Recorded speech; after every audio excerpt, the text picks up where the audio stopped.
I told him that's not. Yeah, well, so I'll.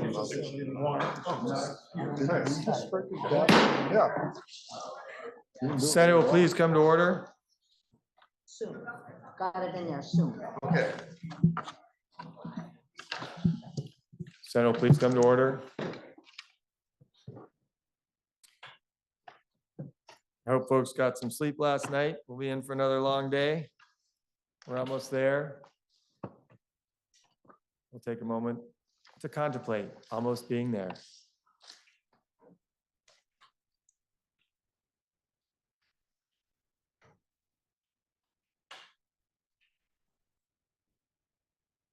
Thank you. Are there any announcements? Senator from Chittenden Central. Mr. President, appearing on the calendar for notice, I move that Senate Rule 31 be suspended and that H878, an act relating to miscellaneous judiciary procedures, not be referred to the Committee on Appropriations. Now, the senator from Chittenden Central has moved that the Senate suspend its rules, specifically Rule 31, in that H878, an act relating to miscellaneous judiciary procedures, not be referred to the Committee on Appropriations. Are you ready for the question? If so, all those in favor, please indicate by saying aye. Aye. Those opposed indicate by saying nay. The ayes have it, and you have suspended your rules in order to not refer H878 to the Committee on Appropriations as per Rule 31. Mr. President, Senator from Chittenden Central. point of information. Yes, sir. I'm wondering if it would be appropriate to recognize the wife of a longstanding senator from the Northeast Kingdom, Anita, in the gallery. Would that be appropriate? Well, it technically wouldn't be appropriate. It seems to have been done. And so My mistake. we have some lovely guests of the senator from Orleans, including his spouse and some siblings and in-laws.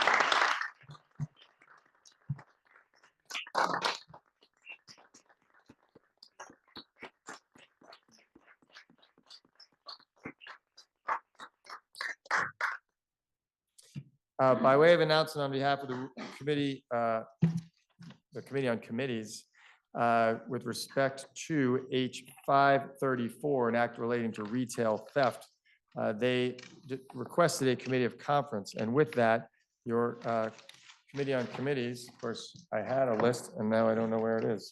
I'm gonna have to make that announcement later. My apologies. I'll make that on the other end. We now have a few bills to refer under Rule 31, the first being H6, or are there any other announcements? Seeing none. We have H612, an act relating to miscellaneous cannabis amendments. It will be referred to the Committee on Appropriations affecting the expenditures of the state. We have H645, an act relating to expansion of approaches to restorative justice will be referred to the Committee on Appropriations. And that brings us to the orders of the day. My understanding is we will start with the third readings, the first one being H81 as appearing on page 4445 of today's calendar. H81, third reading is ordered as an act relating to fair repair of agricultural equipment. Are there any amendments before third reading? Seeing none, please listen to the third reading of the bill. H81, an act relating to fair repair of agricultural equipment. Now you've heard the third reading of the bill, and the question is, shall the bill pass? Are you ready for that question? If so, all those in favor, please indicate by saying aye. Aye. Those opposed indicate by saying nay.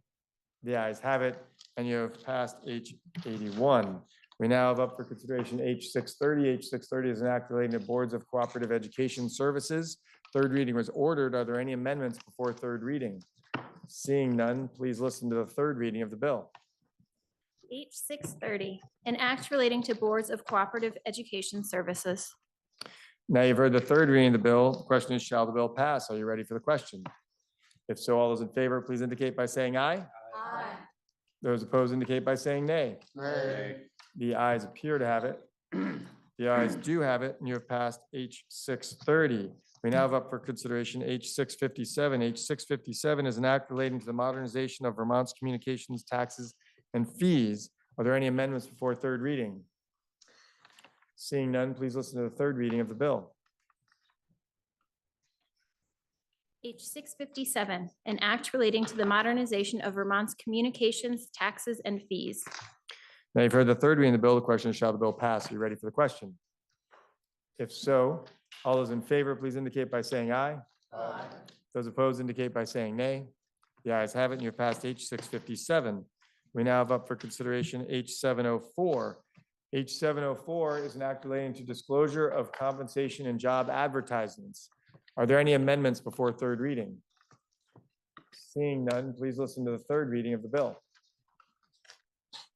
H 704, an act relating to disclosure of compensation and job advertisements. Now you've heard the third reading of the bill. The question is, shall the bill pass? Are you ready for that question?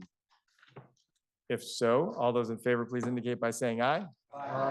Those opposed indicate by saying nay. The ayes have it, and you have passed H 704. We now have up for consideration JRS 44. JRS 44 is a joint resolution declaring the increasing number of drug overdose deaths in Vermont to be a public health emergency.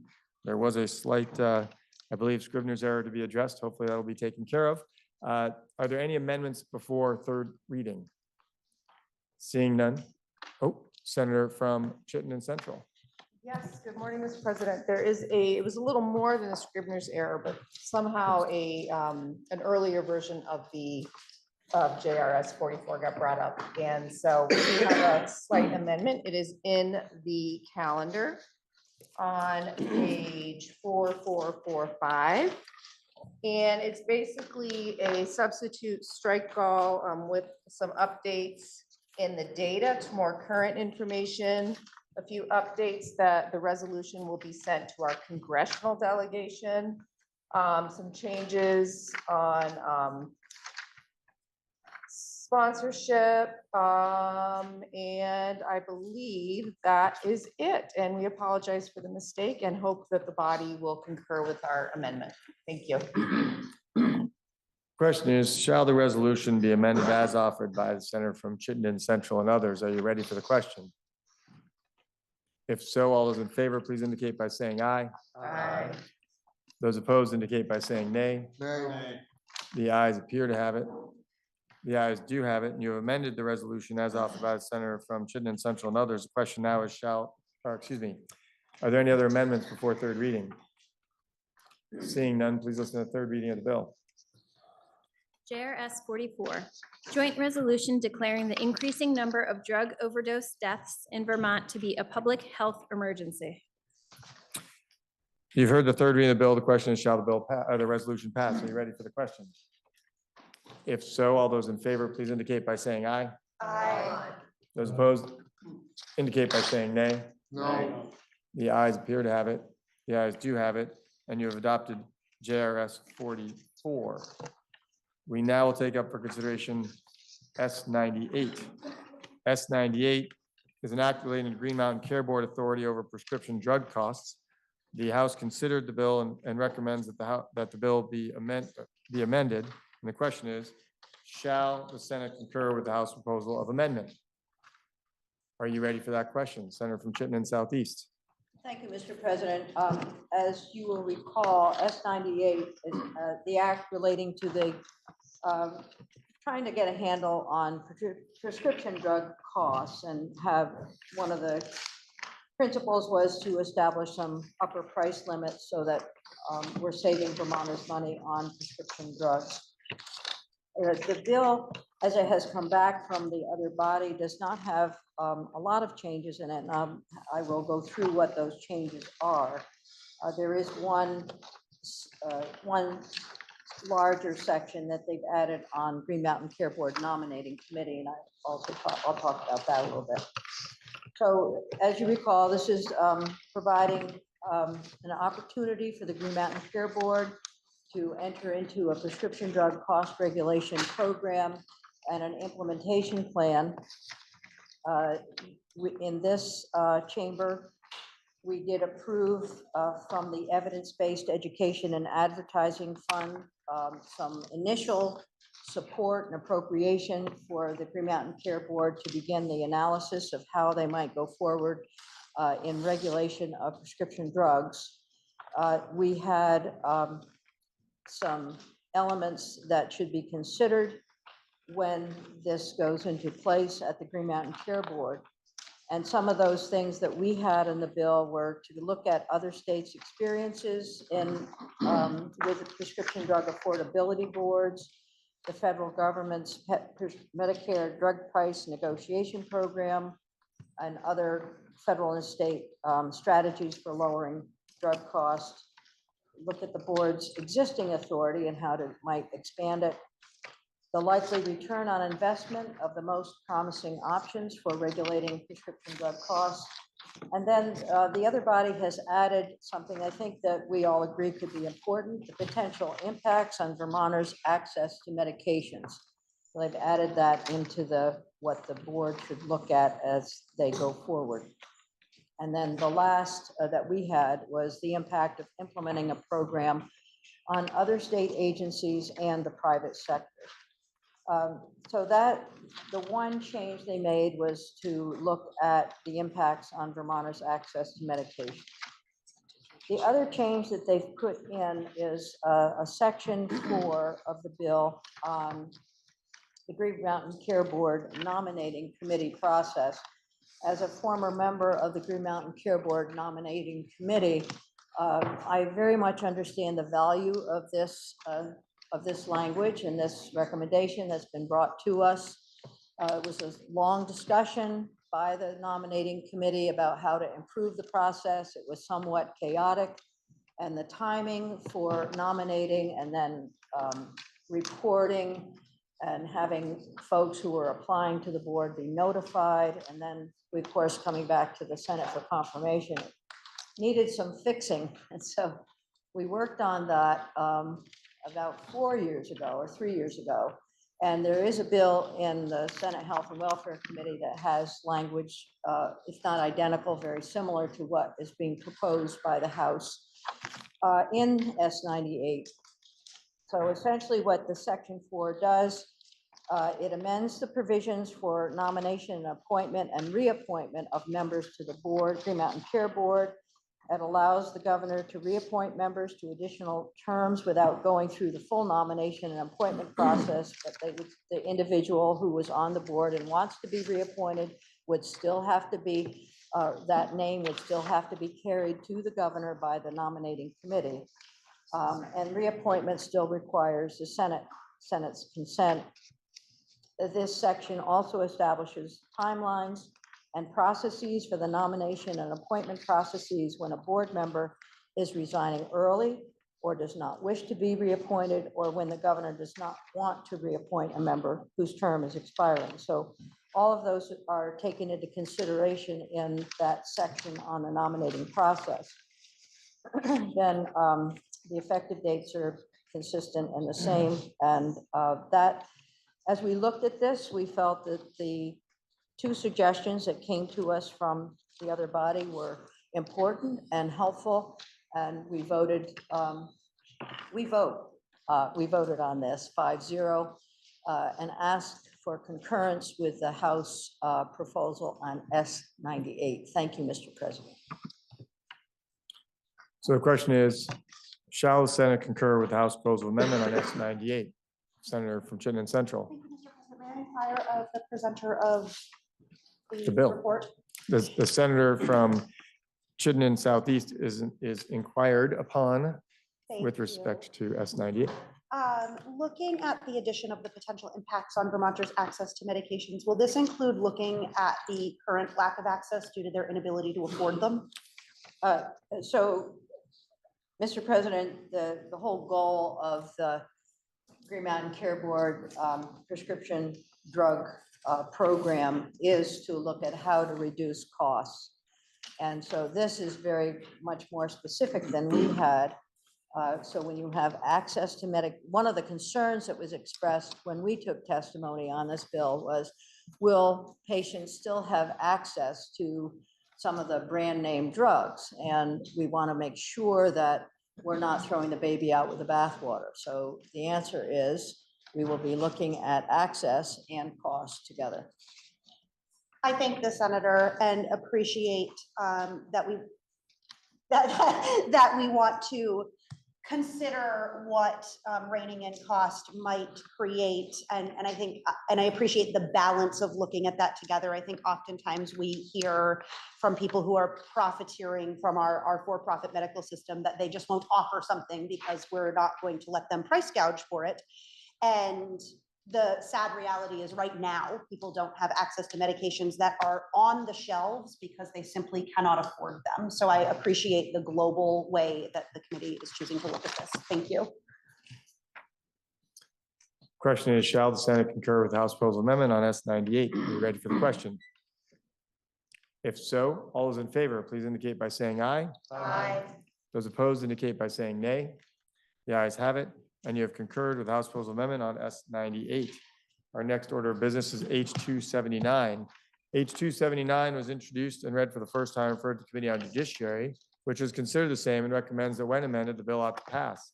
The bill is then referred to Committee on Finance that also, not amended. It is just recommends that the bill ought to pass. The Committee on Finance then also reviewed the bill and indicates that the bill ought to pass. Please listen to the second reading of the bill.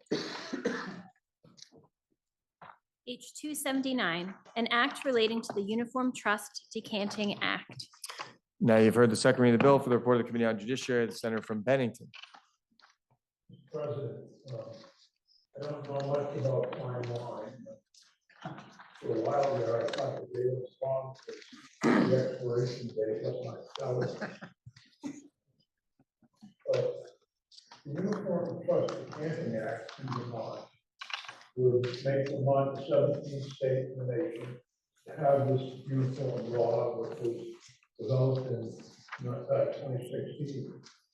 The decanting refers to moving the assets of one trust into another trust. And the word may be familiar with people who enjoy law. In the same way you may decant a lot of water by pouring it into a supplemental before serving it to your guests. The same is true with trust decanting. Pouring the contents of one trust into a new trust container in order for it to be better able to serve the needs of those who are the beneficiaries of the trust. There can be many reasons for trust decanting.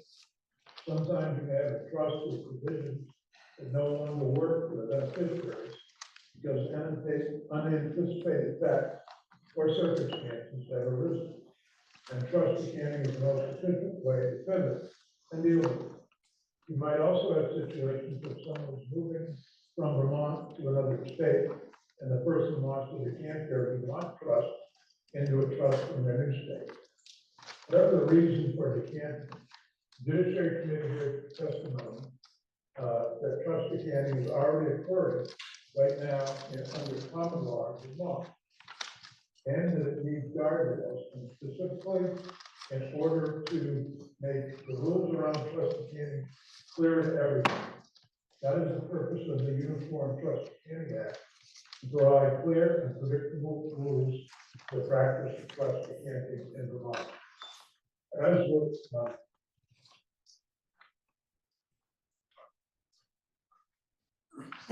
over the past year, a group of Vermont stakeholders met to review the language of the Uniform Act and make any changes necessary for consistency with Vermont law. These stakeholders were primarily the probate and trust section and the real estate section of the Vermont Bar Association and the Vermont Bankers Association.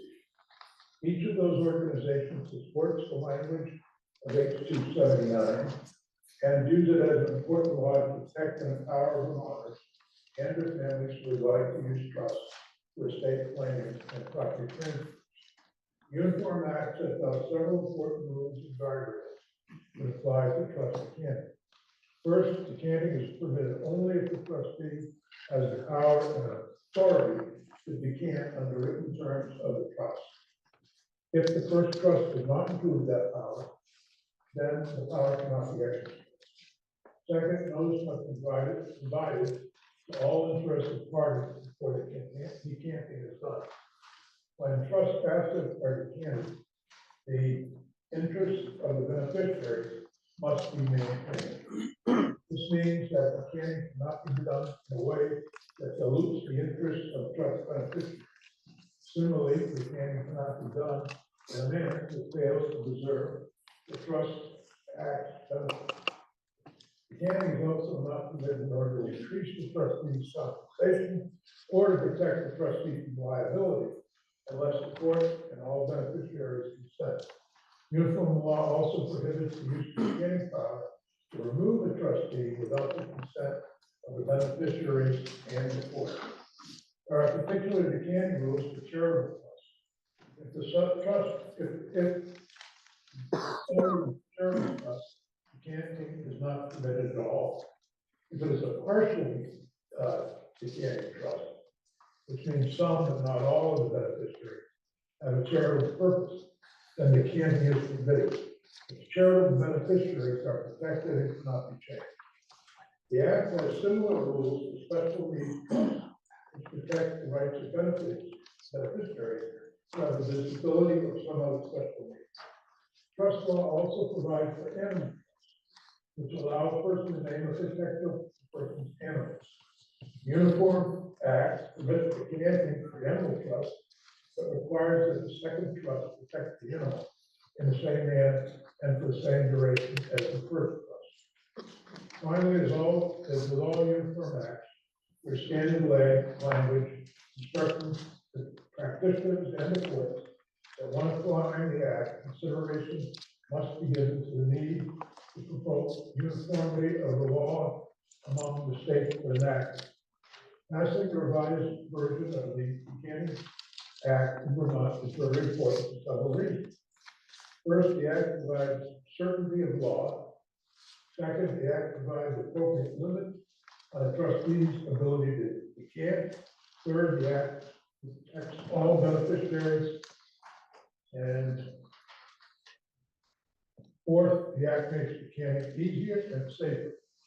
The Uniform Trust Decanting Act is a modern, comprehensive act that establishes guardrails and protections for trust decanting in Vermont.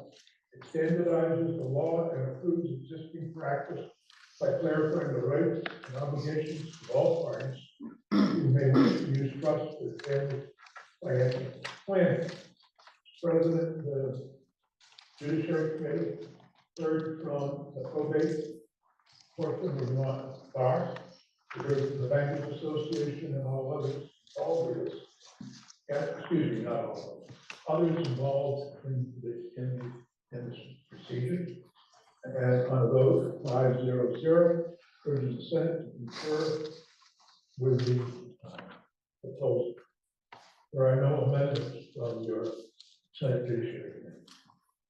Bill is then referred to Committee on Finance for the report of the Committee on Finance, Senator from Chittenden Southeast. Thank you, Mr. President. This bill was referred to Senate Finance Committee as far as we can tell, because the greater standards on their trusts may motivate people to relocate their trust to other states or to set up trusts in other states. Chris Root from the Joint Fiscal Office has estimated to your Committee on Finance that this would have a de minimis effect on state revenues, and your committee voted I thought it was ready, 447. Get this right. Your Committee on Finance voted 7-0-0 in favor of moving this bill as presented. Question is, shall the bill be read a third time? Are you ready for the question? If so, all those in favor, please indicate by saying aye. Aye. Those opposed indicate by saying nay. The ayes have it, and you've ordered third reading of H 279. We now have up for Senator from Chittenden Central. I would like to move that we suspend our rules in order to place H 279 in all remaining stages of passage. The senator from Chittenden Central has moved that the Senate suspend its rules, place H 279 through all remaining stages of passage. Are you ready for the question? If so, all those in favor, please indicate by saying aye. Aye. Those opposed indicate by saying nay. The ayes have it, and you have suspended your rules and replaced H 279 through all remaining stages of passage. We now have up for consideration third reading for H 279. Are there any amendments for third reading? Seeing none, please listen to the third reading of the bill. H 279, an act relating to the Uniform Trust Decanting Act. Now you've heard the third reading of H 279. The question is, shall the bill pass? Are you ready for that question? If so, all those in favor, please indicate by saying aye. Aye. Those opposed indicate by saying nay. The ayes have it, and you have passed H279. We now have up for consideration H503. H503 is an act, was read for the first time, was referred to Committee on Government Operations, which considered the same and recommends that the bill ought to pass. Please listen to the second reading of the bill. H503, an act relating to approval of amendments to the charter of the town of St. Johnsbury. Now I've heard the second reading of the bill for the report of the Committee on Government Operations, Senator from Windsor. Thank you, Mr. President. It's my pleasure to report H503, an act relating to approval of amendments to the charter of the town of St. Johnsbury. The most significant driver behind the charter change committee of St. Johnsbury was to reorganize the existing charter to make it consistent with the organization of statute and municipalities of similar size and similar operations of St. Johnsbury. The charter preserves St. Johnsbury's town manager form of government and their downtown district. Additionally, the proposed charter creates a charter committee, which will review the charter at least every 5 years to ensure that they keep the document current. Which is great, because actually this was a difficult charter for the House Government Operations, who did the heavy lifting on this. It took them 2 years to work on this, as it needed to be substantially rewritten and reorganized. And we think now a really strong document. Yeah, St. Johnsbury is particularly proud because it's I think it may be the only Vermont charter that includes and has embedded into it one of our finest nonprofits, the Fairbanks Museum. St. Johnsbury has 4,728 registered voters, of which only a few voted, less than half voted. 1,623 voted yes, and 631 voted no. Your Senate Government Operations Committee heard from Representative Mark Higley, the reporter of the bill, Chad Whitehead, the town manager, and our own splendid Tim Devlin of Legislative Council. Our vote was 6-0, and we ask for your support. Question is, shall the bill be read a third time? Are you ready for the question? If so, all those in favor, please indicate by saying aye. Those opposed indicate by saying nay. The ayes have it, and you've ordered third reading of H503. Senator from Chittenden Central. Thank you, Mr. President. I would move at this time that our rules be suspended in order to move H503 through all remaining stages of passage. Now, the Senator from Chittenden Central has moved that the Senate suspends rules in order to place H503 through all remaining stages of passage. Are you ready for the question? If so, all those in favor, please indicate by saying aye. Aye. Those opposed indicate by saying nay. The ayes have it, and you have suspended your rules in order to place H503 through all remaining stages of passage. With that, we now have up for consideration H503. Third reading has been ordered. Are there any amendments for third reading? Seeing none, please listen to the third reading of the bill. H503, an act relating to approval of amendments to the charter of the town of St. Johnsbury. Now you've heard the third reading of the bill. The question is, shall the bill pass? Are you ready for the question? If so, all those in favor, please indicate by saying aye. Aye. Those opposed indicate by saying nay. The ayes have it, and you have passed H503. We now have up for consideration H881. H881 was read for the first time and referred to Committee on Government Operations, which consider the same, recommends that the bill ought to pass. Please listen to the second reading of the bill. H881, an act relating to approval of an amendment to the charter of the city of Burlington. Now you've heard the second reading of the bill for the report of the Committee on Government Operations, the Senator from Chittenden Central. Thank you, Mr. President. H881 is a amendment to the charter of the city of Burlington. It is a relatively simple little charter. It allows the Burlington Electric Department to increase their bonding ability. Currently, it is at 5%. This will raise it to 10%. They would have to do that with city council approval, and it doesn't require them to borrow more money. It just allows them to. In Burlington, this last election, and it was voted on by the voters on March 5th, 2024. Burlington had pretty extensive voter turnout with 70.8% of their registered voters turning out to vote in that election. Not all of them voted on this charter. The vote on this charter were 9,939 supporting, 3,500 in opposition, 1,500 didn't vote on the issue, and one person cast an overvote. Which I'm not really sure how you do that, and well, that is, means that 73.96% of the people who voted on this item voted to support it.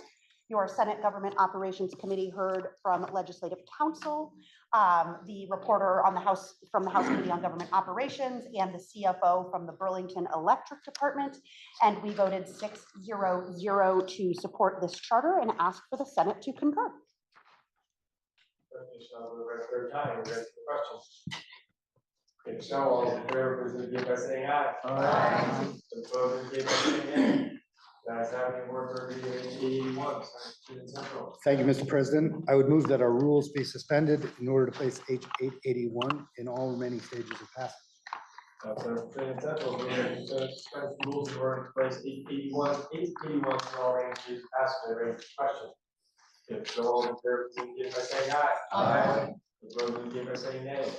Guys, having H 881 for all remaining stages of passage. With that, third reading of H 881 has been ordered. Are there any amendments for third reading?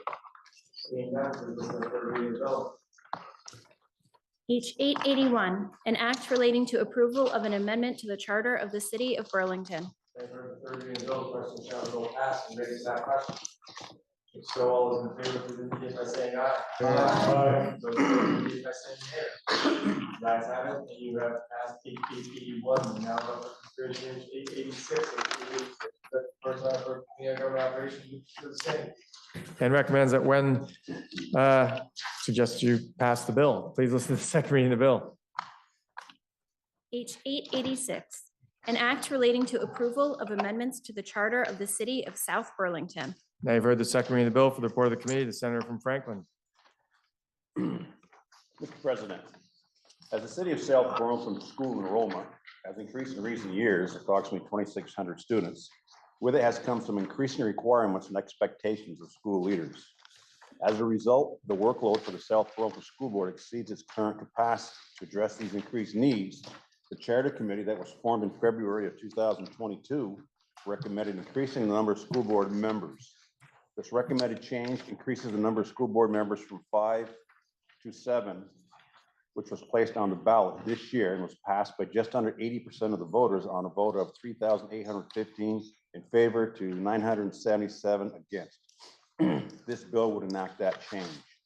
Section 1 records the date the people of South Burlington approved the proposal as charter change by Australian ballot on March 5th, 2024. Section 2 amends Vermont Statutes Chapter 13, Subchapter 3, in which the South Burlington Charter lives, and in subsection 301 related to officers, it eliminates the offices of fence viewer, weigher of coal, and inspector of lumber, and provides authority of the charter to designate the number of school board directors for the city school district. This bill also amends subsection 311 to authorize the South Burlington School Board to have 7 directors, an increase from the current 5. This section staggers terms to ensure a mix of existing and new members. Section 3 is the date of the passage. The effective date is upon passage.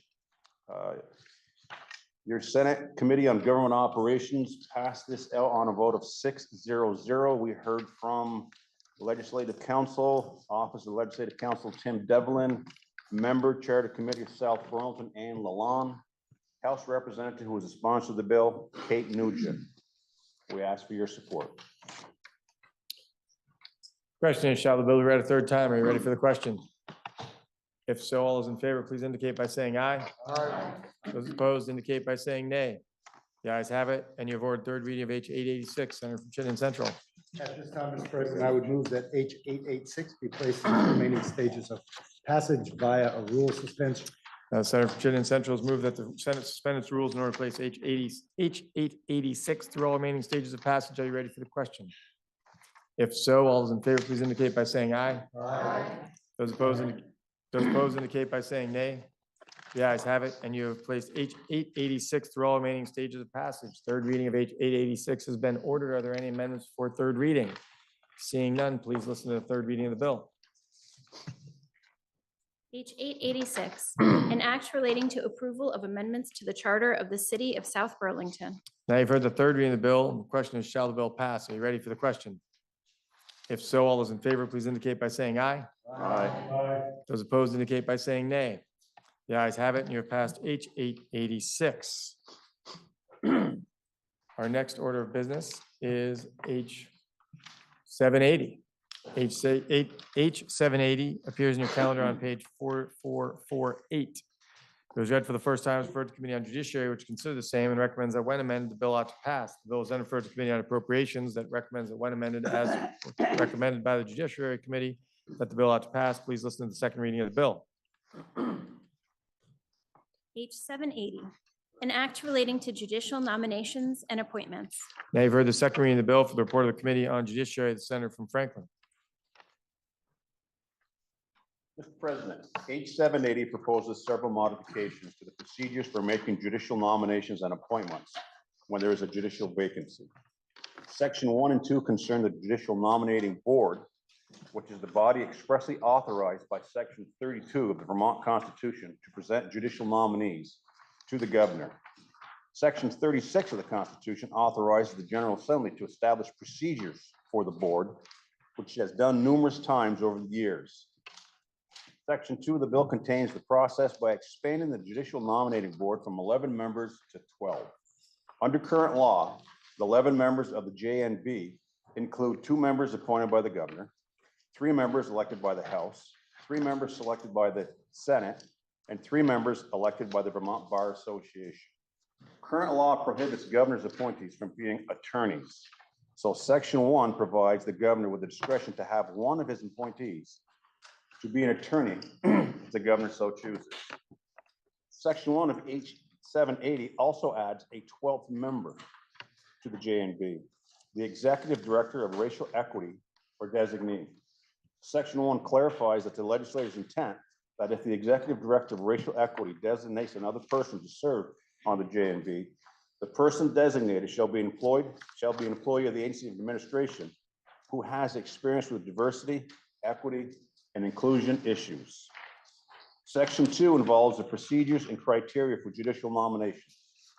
Currently, when a vacancy occurs, the Judicial Nominating Board notifies all attorneys in Vermont and any member who is interested may apply. After interviewing candidates, the JNB submits to the governor the names of all candidates it determines by a majority vote to be well qualified. Subdivision A2 amends this process by requiring a 3/4 majority vote for a candidate's name to be sent to the governor. Section 2 also involves the register requirements for judicial candidates and magistrates. Currently, candidates for judgeships must be Vermont residents who have practiced law in Vermont for at least 10 years, with at least 5 of those 10 years of practice being immediately prior to the candidate's application. Subdivision C1 of Section 2 maintains requirements that candidates be Vermont residents who have practiced law for at least 10 years, but permits those 10 years of practice to be other jurisdictions, so long as the candidate practiced in Vermont for at least 5 years immediately prior to the candidate's application. Subdivision C1 also maintains the board's authority to make exceptions to the requirement that the candidate's Vermont practice be contiguous and immediately preceding the candidate's application for reasons such as family, military, academic, or medical leave. Subdivision C21 maintains the same requirements for magistrates. Subsection D of Section 2 lists the attributes that judicial candidates must have, including such qualities as integrity, legal knowledge, and ability, judicial temperament, impartiality, etc. Section E of Section 2 adds one new requirement that the board must consider for each candidate: the extent to which a candidate will contribute to a judicial branch that has a diverse background and a broad range of lived experience.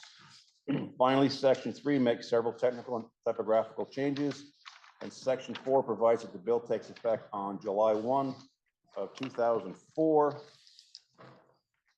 And your Senate Judiciary Committee heard from Eric Fitzpatrick, Legislative Counsel, Office of Legislative Counsel, Jay Green, Racial Equity Policy and Research Analyst, Office of Racial Equity, Robert Polini, Executive Director of Vermont Bar Association, Jay Pershing Johnson, General Counsel, Governor's Office, David Silver, Attorney, Eleanor Spotswood, Chair, Judicial Nominating Board, Tom Zone, Chief Superior Judge, Vermont Judiciary.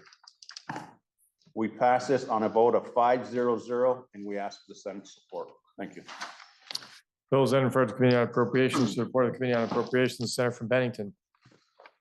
Mr. President, the Committee on Appropriations reviewed the bill. As it came over from the other body, the 12th member or designee of the Director of Racial Equity could have been anyone. Your Senate Judiciary Committee in section 1 with the legislative intent clarified that it would be a state employee working for the agency administration. It either be somebody, and we felt that that ended any cost to the state of Vermont for the 12th board member. And with a vote of 7-0-0, urges the Senate to approve the bill. The question now is, shall the Senate adopt the report of the Committee on Judiciary? Are you ready for the question? If so, all those in favor, please indicate by saying aye. Aye. Those opposed indicate by saying nay. The ayes have it, and you've adopted the report of the Committee on Judiciary. The question now is, shall the bill be read a third time? Are you ready for that question? If so, all those in favor, please indicate by saying aye. Aye. Those opposed indicate by saying nay. The ayes have it, and you've ordered third reading of H 780. Senator from Chittenden Central. At this time, I would move, Mr. President, that our rules be suspended and that H 780 be placed in all remaining stages of passage. Now, the senator from Chittenden Central has moved that the Senate suspends rules in order to place H 780 through all remaining stages of passage. Are you ready for the question? If so, all those in favor, please indicate by saying aye. Aye. Those opposed indicate by saying nay. The ayes have it, and you have placed H 780 through all remaining stages of passage. Third reading of H 780 has been ordered. Are there any amendments before third reading? Seeing none, please listen to the third reading of the bill. H 780, an act relating to judicial nominations and appointments. Now, I've heard the third reading of H 780. The question is, shall the bill pass? Are you ready for that question? If so, all those in favor, please indicate by saying aye. Aye. Those opposed indicate by saying nay. The ayes have it, and you have passed H 780. We now have up for consideration H 867. H 867 was read for the first time and is referred to the Committee on Economic Development, Housing, and General Affairs, which considered the bill and recommends that when amended, the bill ought to pass. The bill is then referred to the Committee on Finance, which recommends that when amended as recommended by the Committee on Economic Development, that the bill ought to pass. Please listen to the second reading of the bill. H 867, an act relating to miscellaneous amendments to the laws governing alcoholic beverages and the Board of Liquor and Lottery. Now, you've heard the second reading of the bill for the report of the Committee on Economic Development, Housing, and General Affairs. The senator from Franklin. Thank you, Mr. President. This is the annual bill that we do each year to update liquor and lottery laws and to essentially do some tweaks. There's nothing major here. In section 1 of the bill, definitions, we refer to the special venue serving permit, and it amends it to allow all retail establishments, instead of just bookstores, which is in our existing law, among other designates, to have a special venue serving permit.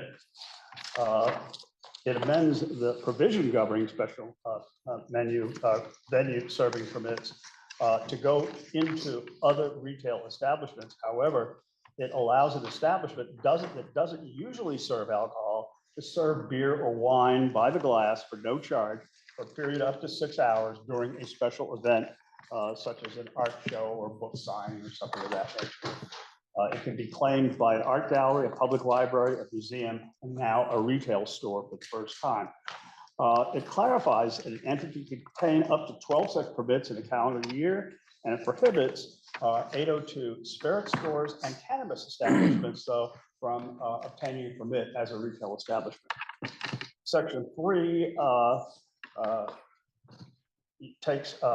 creates July 1, 2026, or designates it as a sunset of expansion of the special venue serving permit for all retail establishments. Meaning we can go back and look at this again.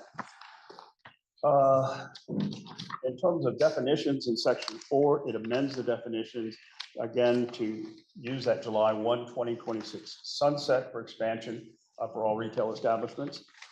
Section 5 permits sampling event permit holders to purchase beverages from wholesale dealers. They can currently only purchase directly from a manufacturer or a package.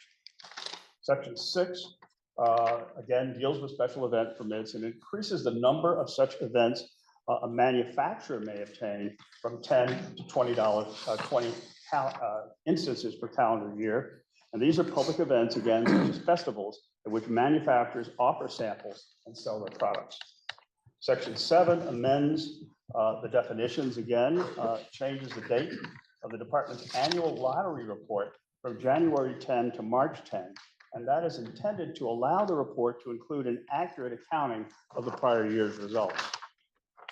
Section 8 of the bill amends effective dates, delays the requirement for establishments that serve alcohol for on-premise consumption to obtain a liability insurance from 7/1/24 to 7/1/26. The retail master license report requires the Department of Liquor and Lottery to report by December 15, 24 on the creation of a license to allow a parent company of 2 or more licensed manufacturers or retailers to provide unified payroll and administrative services to the licensees, and requires the department to propose an appropriate license fee to do that. Section 10 is a tobacco retail audit. It requires the department to report by 1/15/25 regarding the placement of beverage alcohol products to retail establishments. And the intent is to develop data regarding the proximity of alcohol and non-alcoholic beverages to inform policy decisions. There were issues raised, for example, that does the placement of these items in a retail store adversely affect children? And again, this is a review to examine that issue. And then lastly, the effective dates in section 11. It deals with the sampling permit purchasing from wholesale dealers to take effect upon passage. In sections 3 and 4 of the bill, the sunset of changes to special venue permits take effect on 7/1/26, and the remaining sections take effect on 7/1/24. Thank you, Mr. President. The bill is then referred to Committee on Finance, which also recommends the bill ought to pass. Senator from Franklin. Mr. President, the Committee on Finance examined the bill, found that there was no significant financial impact to the bill, and the committee, on, I believe it was a 7-0-0 vote, agreed. So the question is, shall the Senate adopt the report of the Committee on Economic Development, Housing and General Affairs? Are you ready for the question?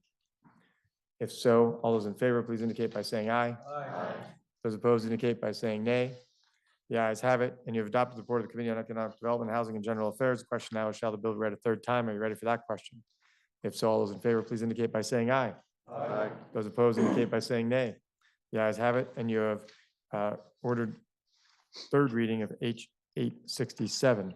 Senator from Chittenden Central. Mr. President, at this time, I would move that our rules be suspended and H 867 be placed in all remaining stages of passage. Now, the Senator from Chittenden Central has moved that the Senate suspend its rules and replace H 867 through all remaining stages of passage. Are you ready for the question? If so, all those in favor, please indicate by saying aye. Aye. Those opposed indicate by saying nay. The ayes have it, and you have voted to place H 867 through all remaining stages of passage. With that, third reading has been ordered on H 867, an act relating to miscellaneous amendments to laws governing alcoholic beverages and the Board of Liquor and Lottery. Are there any amendments for third reading? Seeing none, please listen to the third reading of the bill. H 867, an act relating to miscellaneous amendments to the laws governing alcoholic beverages and the Board of Liquor and Lottery. Now you've heard the third reading of the bill. The question is, shall the bill pass? Are you ready for that question? If so, all those in favor, please indicate by saying aye. Aye. Those opposed indicate by saying nay. The ayes have it, and you've passed H 867, which brings us to H 875. H 875 was read for the first time. It's referred to Committee on Government Operations, which considered the bill and recommends that when the bill is amended, the bill ought to pass. The bill is then referred to Committee on Appropriations, and the Committee on Appropriations recommends that when the bill is amended as offered by the Committee on Government Operations, that the bill ought to pass. Please listen to the second reading of the bill. H 875, an act relating to the State Ethics Commission and the State Code of Ethics. Now I've heard the second reading of the bill. For the report of the Committee on Government Operations, Senator from Addison. Thank you, Mr. President. The bill is being passed out, and there's also a summary that I created of the bill that hopefully is a handy little reference for folks. I know that especially when we talk about bills that impact us personally, people have a lot of questions. So I tried to do a summary of the highlights for your reference and to facilitate any questions that people might have.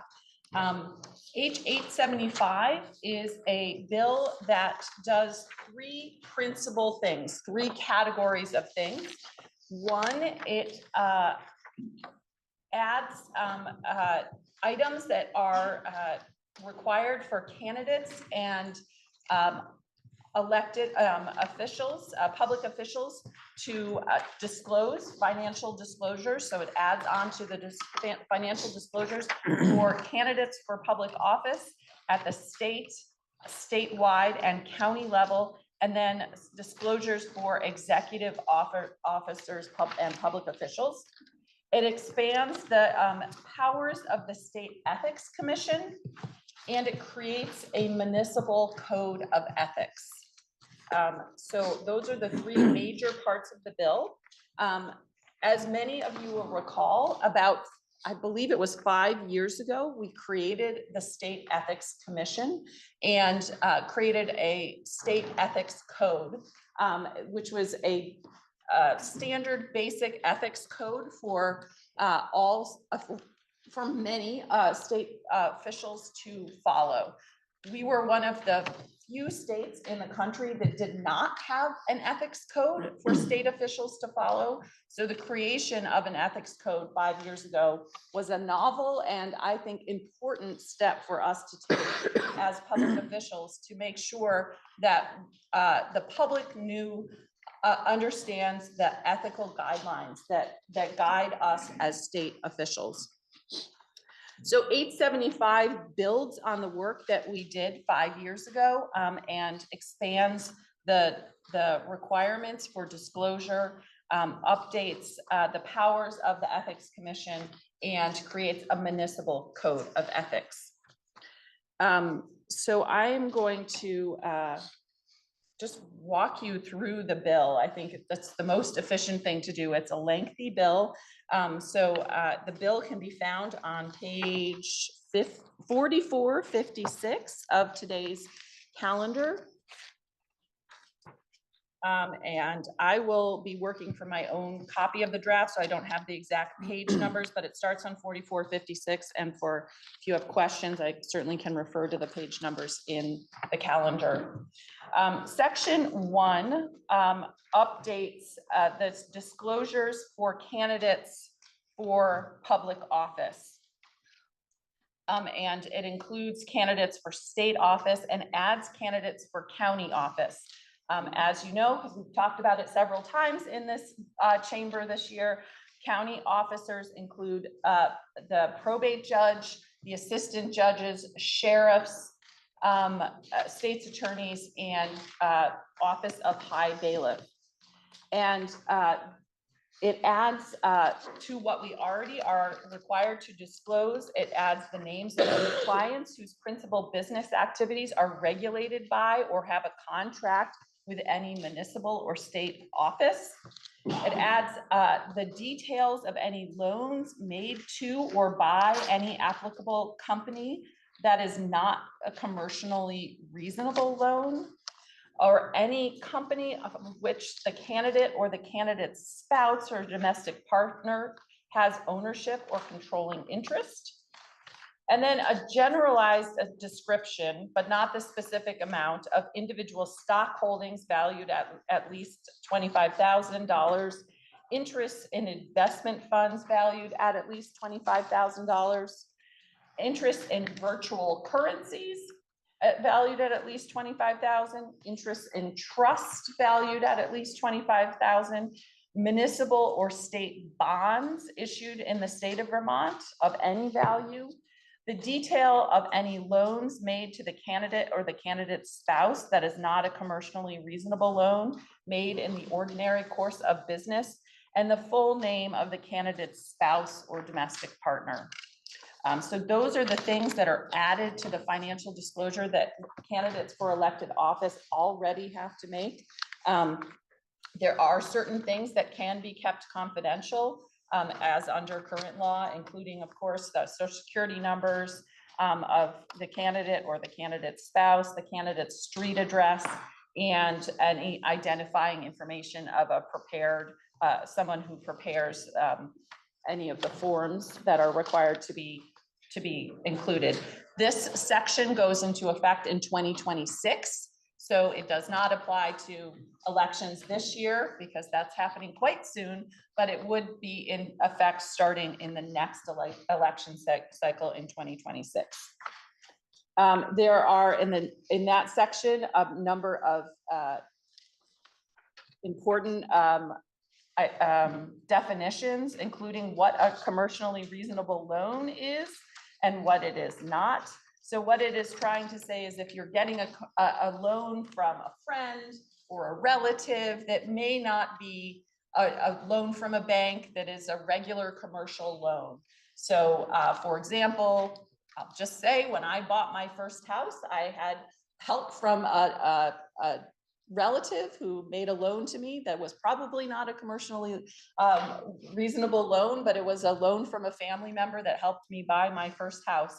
So those types of loans would not be commercially reasonable loans. And those are the things that would need to be disclosed, saying, I did get a loan from my brother-in-law and this is what it, that it was. You don't have to disclose the exact amount, but any loan that wouldn't be a reasonable, commercially reasonable loan. Those same disclosures you'll see again in the next section, section 2, for in-office financial disclosures. So that the language is repeated for in-office financial disclosures. And the in-office financial disclosures apply to executive officers and now their deputies. It used to be under current law, it's a deputy of the office of the governor. And it was expanded to be the deputy under the office of a state officer. So the deputy secretary of state, the deputy treasurer. I will note that we got letters from them saying they're good with that. They want to be included in the state code of ethics. And I will just note in this section, there's also the definition of conflict of interest. This is not a new definition. This has just been moved from another section of statute as things have been added, just moving it over, but it's important definition, so I'm going to read it. A conflict of interest means a direct or indirect interest of a public servant or such an interest known to the public servant of a member of the public servant's immediate family or of a business associate in the outcome of a particular matter pending before the public servant or the public servant's public body, or that is in conflict with the proper discharge of the public servant's duties. Conflict of interest does not include any interest that is not greater than that of other individuals generally affected by the outcome of the matter. So that's the same definition that's in current law that's been moved to this section. And in this section, county officer means an individual holding the office of high bailiff, sheriff, and state's attorney. You'll note that the 2 judge positions are not included once they are in office, because the judiciary is in charge of all of the rules affecting the ethics and disclosure of judges. So once they're elected, the judges fall under the judicial conduct rules, and any penalties or enforcement would be done under the judiciary. So when they're candidates, but when they're in office, they fall under the judiciary. The same is true for the legislature. When we're candidates, but when we're in office, the financial disclosure rules fall under the rules of the legislature. So this section continues with the financial disclosure that is the same as for the candidates.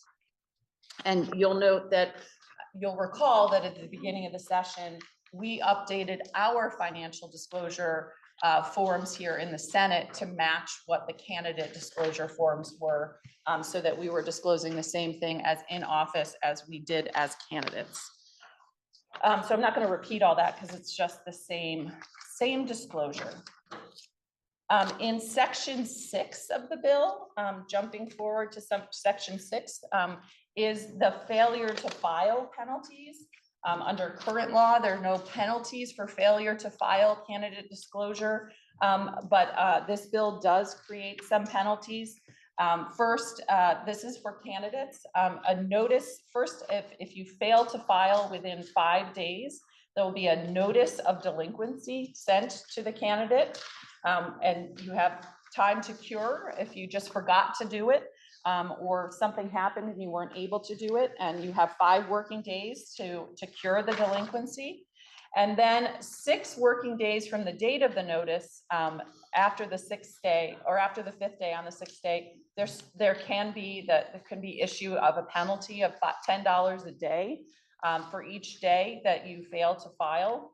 The Ethics Commission may reduce or waive this penalty if you can demonstrate good cause. A candidate can demonstrate good cause for failure to file. And the commission is required to send the notification by email and by mail. And they can use the Vermont Set-Off Debt Collection Act to collect the penalties if they need to. And they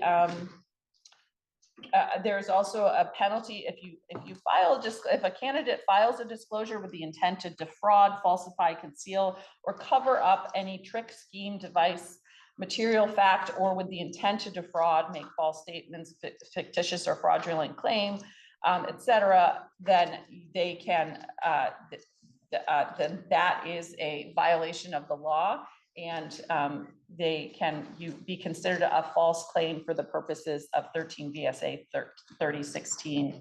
And complaints may be filed with the Ethics Commission, and the Executive Director of the Ethics Commission shall refer complaints to the Attorney General or the State Attorney of the jurisdiction for the investigation of such complaints. So there are now some teeth involved with the filing of the financial disclosure for candidates. The next section, section 6, begins the expansion of the State Ethics Commission's powers. And it gives the State Ethics Commission the ability to accept, review, investigate, hold hearings, issue warnings and reprimands, and recommend actions. They are not required to do that, but it gives them the authority to do that if they so desire. And so these next several sections lay out the expansion of their powers. They also gives them the authority to consult on unethical behavior. If the complaint is made to the commission, and if the executive director then refers that complaint to another authority. So if there's a complaint about a legislator, it would be referred to the legislature. If there's a complaint about an executive position, it would be referred to the executive, and then to the judiciary if there's a complaint about a judge, but then the judiciary would handle that.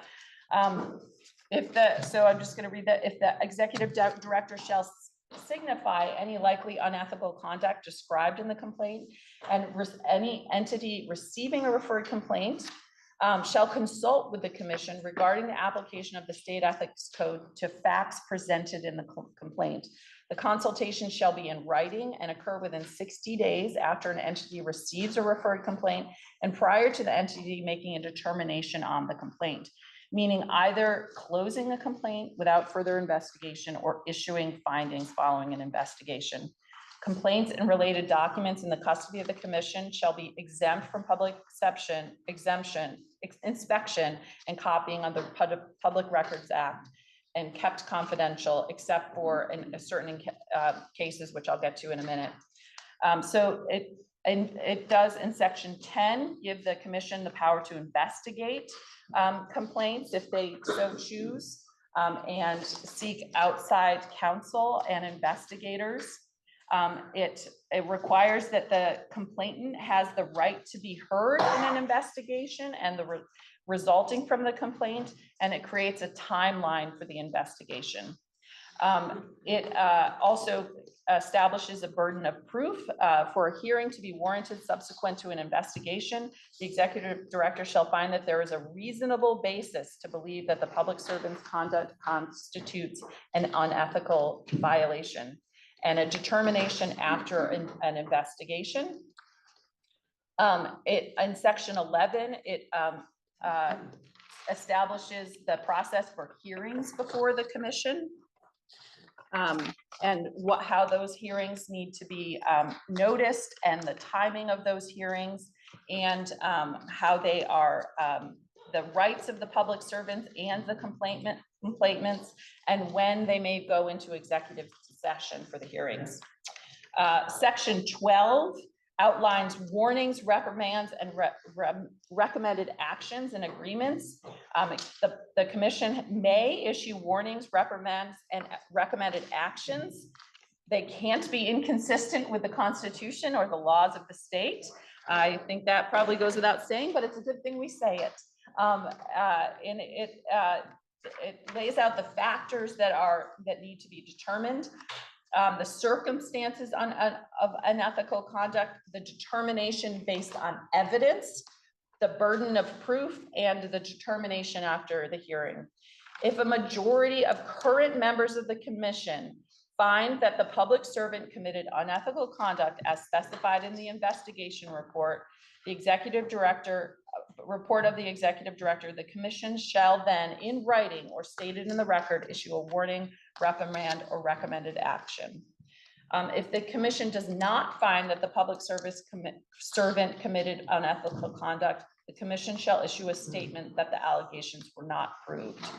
The timeline for the determination must be within 30 days after concluding the last hearing. If necessary, there can be referral of the unethical conduct to the Attorney General, the state's attorney. And there's also the power to enter into a resolution agreement. At any time, the commission may, by majority vote of its current members,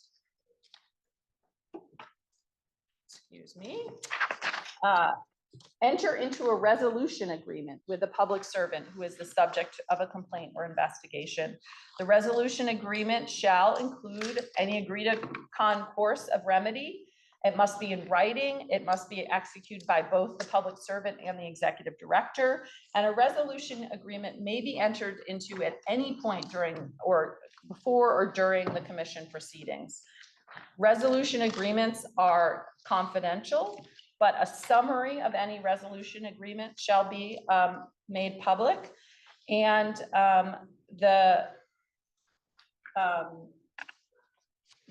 but the summary shall be made public. The commission allows a rulemaking authority in section 13, and has the power to waive the rules on a 2/3 vote if it makes the conditions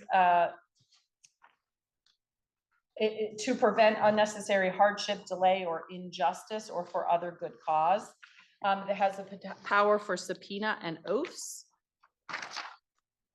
And the records of confidentiality, I would like to read this intent section in section 14 of the bill. It is the intent of this section both to protect the reputation of public servants from public disclosure of frivolous complaints against them, and to fulfill the public's right to know any unethical conduct committed by a public servant that results in issued warnings, reprimands, or recommended actions.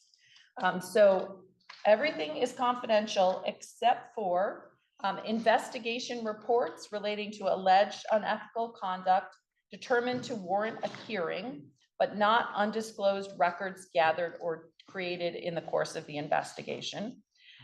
Things may be made public at the request of the public servant or the public servant's designated representative.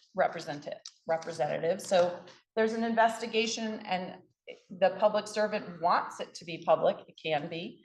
Evidence produced in the open or in public portions of commission hearings, any warnings, reprimands, and recommendations, any summaries of executed resolution agreements, and any records as determined by the commission that support a warning, reprimand, a recommendation or summary of an executed resolution. And of course, any court orders, if this relates to any court orders. So that is the section that expands the duties of the commission or the powers of the commission. This does not go into effect until September 1st of 2025. That is in order because the State Ethics Commission needs more staff to be able to do this, and the budget does not include more staff. So it delays the implementation of this until the next budget cycle. And if they receive more staff, then it would go into effect. If not, it could be delayed further. The bill does expand in the next section of the bill, and section 15, the membership of the State Ethics Commission.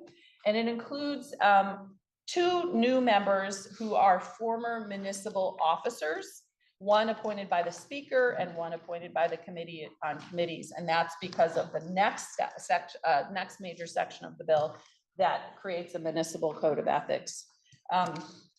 The section 16 allows for an executive director who is full-time. Right now, they have a part-time executive director. This would allow for them to have a full-time executive director, but it does not, however, provide the staff or position or funding to make the executive director full-time.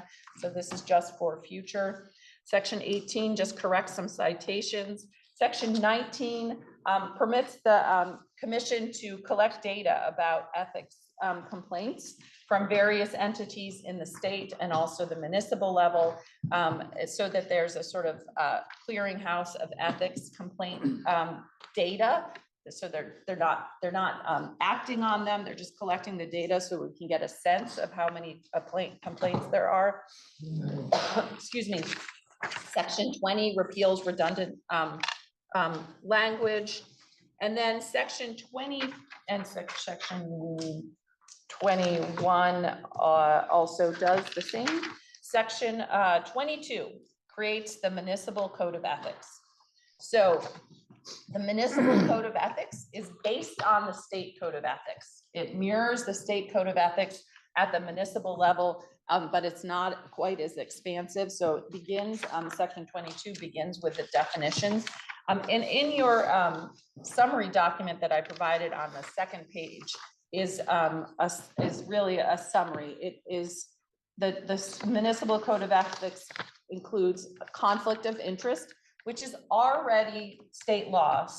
Municipalities are supposed to have a conflict of interest policy or ordinance already on their books. So this is not expanding beyond what they already have for their conflict, what they already should have for their conflict of interest, but it codifies it in state law. And then it adds prohibited conduct, and prohibited conduct includes directing unethical conduct, saying, go do this unethical thing, that's prohibited. It prohibits preferential treatment, misuse of position, misuse of information, misuse of government resources, acceptance of inappropriate gifts. It prohibits unauthorized commitments and benefiting from contracts. So those are the things that are prohibited as part of prohibited conduct in the municipal ethics. And those also apply to state officers. So the municipal ethics code does have a more narrow set of people that it applies to.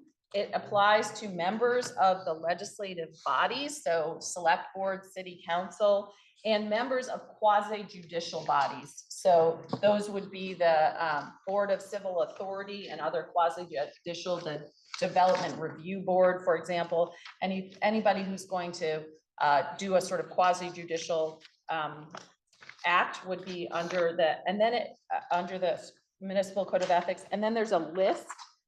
Even though our committee doesn't really like lists, we did create a list here.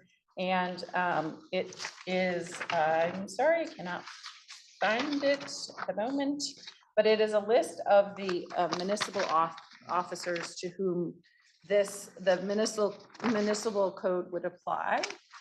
And it is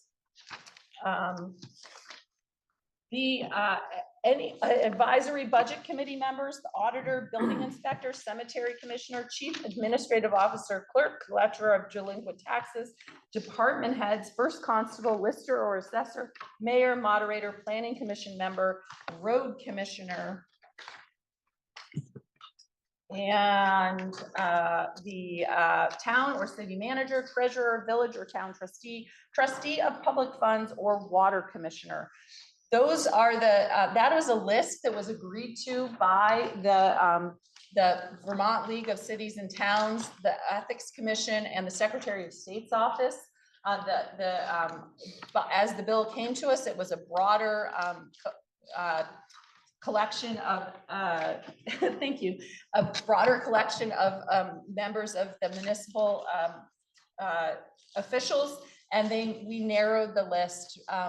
And the list was agreed to by those three parties as people who really have finance authority, have really authority at the town, and have the possibility of having a conflict of interest. And so wanting to make sure that the code applies to them.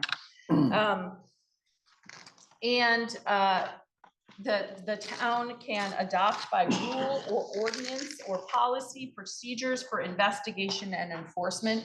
This is really important because I know that there's been some concern about who would investigate and enforce the municipal code of ethics. It is done at the local level, and the town has to create an enforcement mechanism. Right now, towns have to enforce their code of conflict of interest code and should have an ordinance or policy to do so. So this is just keeping the same enforcement mechanism. The town may seek guidance and advisory opinions from the State Ethics Commission, and ethics training is required for the legislative and quasi-judicial bodies, the mayor, town manager, chief administrative officer. And then the town must make a reasonable effort to train everybody else who's covered by the ethics code of ethics. This was a big conversation in committee. The league was pretty concerned about the number of people who would have to be trained. We were concerned that we didn't want the code of ethics to apply to people who hadn't been trained on the code of ethics, because that seemed a little concerning. So we sort of came to an agreement that they would make a reasonable effort to train. And just so you know, the training can be video training, online training, it can be remote training, it can be in-person training.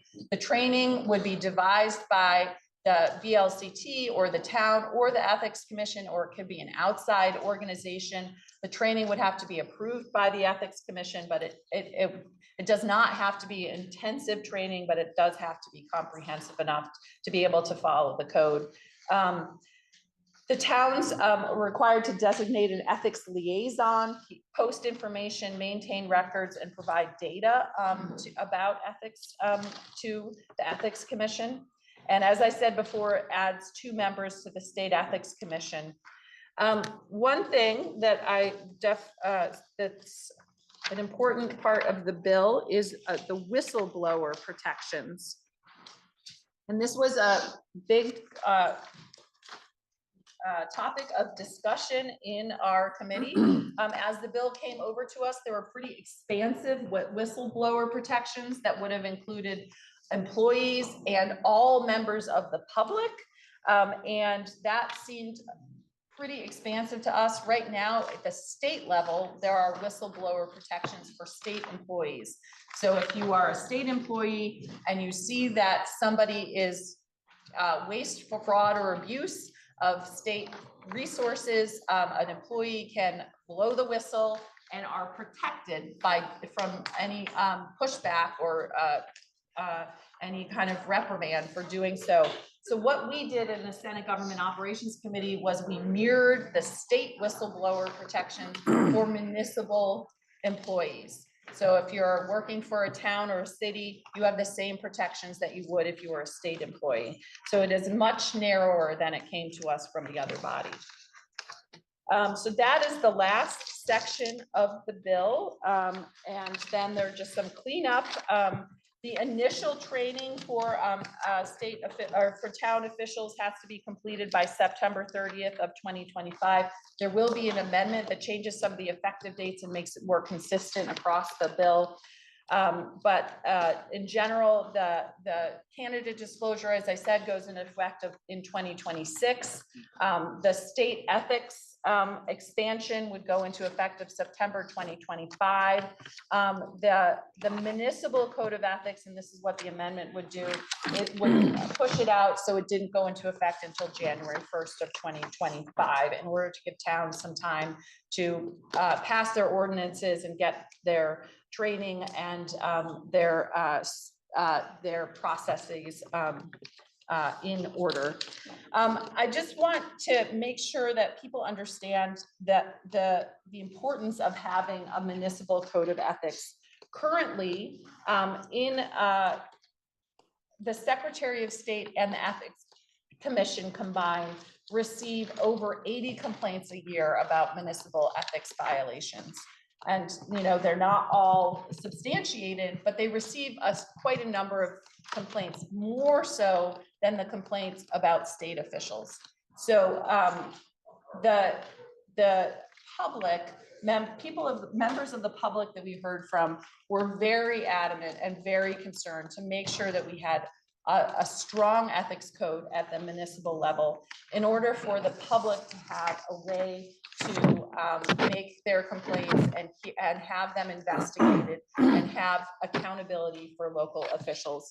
And we at the Senate Government Operations Committee want to make sure that people don't think that we think or that that municipal officials are any more unethical than state officials, or that any of us are unethical by nature, but that it's important to have the processes and the ability to make a complaint if you think that somebody is being unethical and using their power or for their own financial gain or for their own purposes. So that was very clear to the Senate Government Operations Committee that there is a need for the same type of protection at the municipal level as at the state level. And one thing I didn't mention is that it does not include at this time school boards. That did come up as to whether we should include school boards. The House, that other body did not include school boards, and we stayed with that, and mostly as a way to ensure that we're sort of bringing everything in slowly.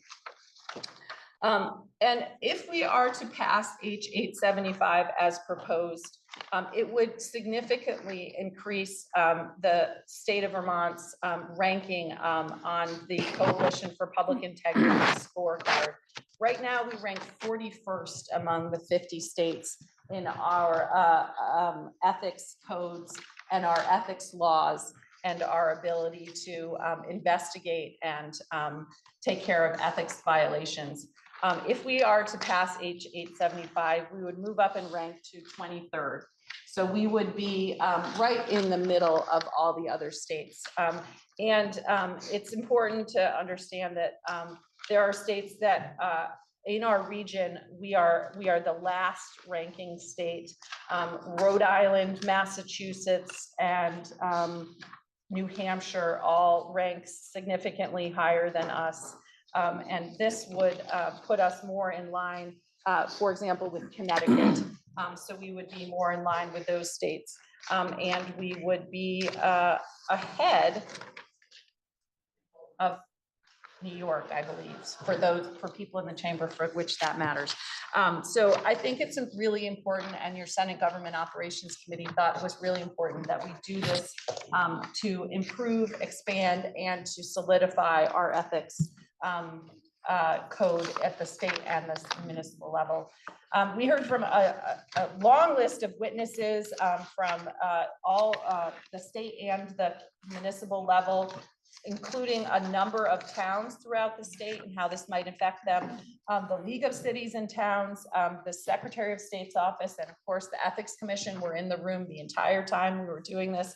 We called them the trio. We of course heard from also the judiciary, the Judicial Conduct Board, like I said, numerous people from various towns, and the town of Colchester, kudos to them. They have a very strong municipal ethics code that actually would exceed the municipal ethics code that is in this bill. We heard from a lot of small towns with their concerns about how they would implement this, and we tried to accommodate them. We heard from the general counsel at the governor's office. We heard from of course, the state ethics board and the House sponsor and our own incredible legislative council attorney. Thank you, Tim, for all of your work on this. And if you want me to read the list, I'm happy to do it or check on the towns. Your Committee on Government Operations voted 5-1-0 to support H75 as amended, and we ask for your support. Thank you, Mr. President. Bills then referred to Committee on Appropriations for the report of Committee on Appropriations, Senator from Washington. Thank you, Mr. President. The Committee on Appropriations views the bill, and as the reporter reported, there is an expansion of the Ethics Commission that gives them a lot more work to do, but we did not have any more positions in the budget as was referenced. None of the other provisions have an appropriations. So on that, we were in approval of the bill passing as amended by the committee. But I just want to point out in section 16, the executive director switching from part-time to full-time, that is unlike the other sections of the Ethics Commission that don't take effect until 2025. That takes effect immediately, but yet there's nothing in the budget. And I just wanted to say on the record that we didn't want this to bind the budget and budget adjustment or something that we would have to fund that position to be full-time. I think had we caught it when it was at appropriations, we might have asked for that to also take effect in September 2025 with the others, but we checked with Ledge Council really quick, and we don't feel like that binds us just because it makes it full-time. So we're okay with that. So based on that, and that there isn't really impact on the appropriations of the state for the next fiscal year, we approved it 7-0-0 to pass. Thank you. Question is, shall the Senate adopt the report of Committee on Government Operations? Are you ready, Senator from Chittenden Southeast? May I inquire of the reporter? Senator from Addison is interrogated. Thank you, Mr. President. Just a clarification in your list on page 4478 of those who would be included. Is it what fire districts and GORs, the supervisors of GORs, I'm thinking are equivalent with, we'd have a manager position or some position of responsibility that would be included in that list. I'm sorry, could you repeat the question? I didn't. Sure. Yes. So we have fire districts that are somewhat autonomous and they have a governing process. So would the governing body or the individual be included in the list for those accountable for ethical guidelines? Yes, I believe that they would be included under trustee of public funds or village or town trustee. But I can certainly double check with our council on that. We tried to include all of the members of local bodies that would have any kind of financial responsibilities. Okay, and at the same time, a supervisor of a GOR for, Huntington has a appointed supervisor. So would that also be? That, anybody who would be considered a chief administrative officer would be included. Well, thank you, Mr. President. So I want to share just a little history on this because I think this is a really important and timely conversation about having some municipal ethical guidelines. A long time ago, in a town far away, I was elected to the select board. And when I was elected to the select board, I sat on it with two local folks who wanted to sell their land for development at a time when development was coming into our county, in Williston, and Williston's population was much lower than it is now. And the two farms, one farm wanted to be included in the sewer district, and the other farm wanted to be developed around an area known as Taft Corners. And at that time, there was nothing there. And so as I sat on the select board, I was a little bit naive, but I wasn't that naive when the issue was brought up about zoning and sewer allocation. And the third member that I was sitting with was a contractor for a developer who was very interested in what the two folks were talking about on the select board. And then the other member was someone who was supportive of what the other three were doing. It was an interesting experience, Mr. President. So gradually, it sunk into my thick skull that there might be some problem with the way some of these folks were meeting outside of board meetings. That was one clue. And then the other clue was how some of the discussion about who was going to get sewer in the sewer district, because we didn't really have one yet, and who was going to be zoned appropriately for development. And so then that was my first year on the board, and I decided that what I was going to run on was a conflict of interest and a ethics policy for our select board, and that we needed to have something in place. And I did that, and I worked with the people who were on the board, and they did understand that there was a need for recusal from time to time, and they did understand what a code of ethics means in our small state. So, and I have to say that right now, we're looking at some significant development for housing across the state in places that may not be familiar with the pressures that come when development is proposed. And having these municipal guidelines in place at this time is going to be critical, so that decision-making is made objectively and without a thought for gain. So, Mr. President, I just want to say that that's all I want to say. And I hope that we will support the work here. I know it seems big because it's a state putting a demand on local folks.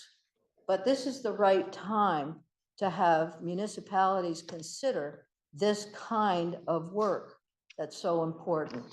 Because as I said, smaller towns are going to start to see development coming in a way they haven't before.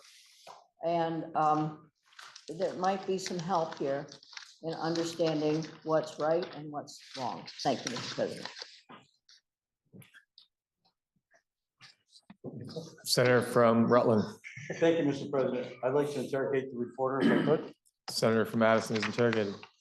I know the reporter mentioned that she heard from, or the committee heard from the Vermont League of Cities and Towns, and I'm in receipt of a document from them that expresses what I took, and I had some conversation in the hallway as well with the executive director, strong opposition to this bill.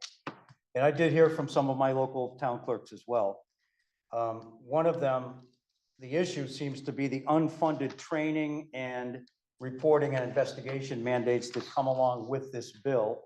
And I realize, as the reporter mentioned, that we're not in a position this year to fund everything, but in the interim, I think it does impose some burden on the local folks. One of the other issues that came up, this would require municipalities to post the code of ethics and enforcement mechanism of that code on their website and provide it to all the municipal officers. Do state agencies have to do that as well? Thank you, Mr. President. I believe the requirement in the bill is to post it if they have a website, and 93% of towns do have a website. The State Ethics Commission Code of Ethics is posted on the state website as part of the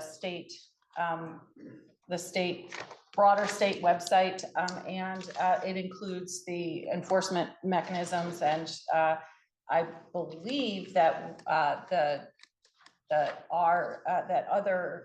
Judicial Conduct Board also has a website with its code of ethics, and I believe the legislature's rules, including our ethics rules, are posted on the legislative website. Thank you, Mr. President. I want to move to page 4457 in the calendar today. And the reporter did a good job explaining the loan situation, but I guess I still have some clarity to seek on it. In B, on that page, about a quarter of the way down, it says the details of any loan made to or by any applicable company in subdivision A of the subdivision 3 that is not commercially reasonable loan made in the ordinary course of business, including any borrower and lender. I'm not exactly clear what that means. So there is, first of all, a definition of commercially viable loan, and trying to see if I can find it in the bill. But in my example, for example, just sharing all my personal details. In my example, when my husband and I received a loan from my sister and brother-in-law in order to buy our first home, we would have had to disclose that we received a loan from and reveal their name, and that we received the loan and that it was to help us purchase a home. So those are the detail, and also I think probably the amount. Although I'm looking at I'm actually not sure if the amount, I don't think the amount is required because it doesn't say, it's only anything, well, for the loan, excuse me.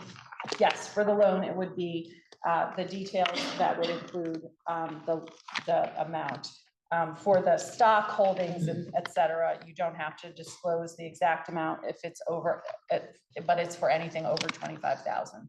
But in this case, yes.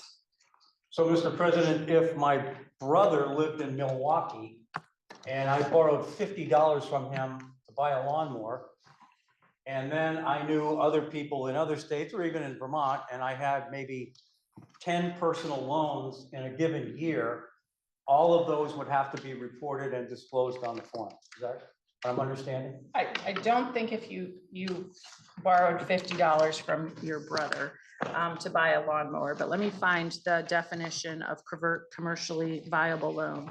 I think it's in 4466. Oh, 4460. The Senator from Addison has the floor, the Senator from Rutland has the floor. Is Terry and the Senator from Addison. Other senators should not be speaking to the body from their seats. Thank you. Thank you, Mr. President. At the top of page 4460, commercially reasonable loan made in the ordinary course of business means a loan made in a usual manner on any recognized market at the price current in any recognized market at the time of making the loan, or otherwise in conformity with reasonable commercial practices among lenders typically dealing in the type of loan made. So that's what a commercially reasonable loan is. So if it's a not commercially reasonable loan, then you would have to disclose it. That is not commercially reasonable loan made in the ordinary course of business. So I think a loan from your brother to buy a lawnmower for $50 would not be included in that because it is not in. I think I might ask if we could take a brief recess so I can check with council on that, if that is okay. The Senate will stand in recess till follow the gavel.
I'm gonna answer the question. Senate will please come to order. Senate will please come to order. Senator from Rutland, you are in the process, I believe, of interrogating the senator from Addison who requested a recess to maybe ascertain some information. Yes, I believe I have an answer that hopefully is satisfactory. So if you look at the top of page 4457, subsection 3B, this section is about business loans. So any company of which the candidate or the candidate's spouse or domestic partner or the candidate together with the candidate's spouse or domestic partner owned more than 10% of that company. And they would have to disclose the details of a loan made to that company. So in the case, this would not apply to the lawnmower example.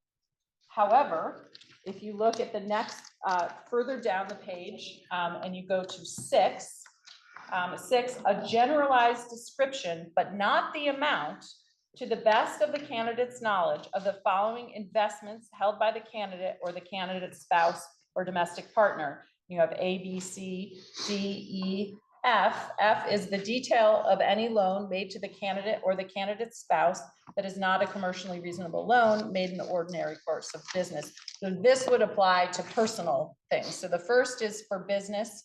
And so the case of both my example of my loan and your example, Mr. President, would not apply in that case. But for 6F, it would apply to my example of my mortgage loan from my sister-in-law.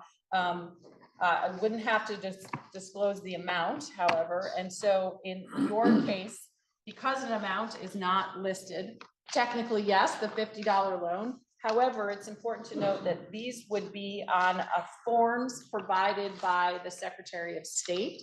So the Secretary of State would be able to create the policy about the details of the loan. So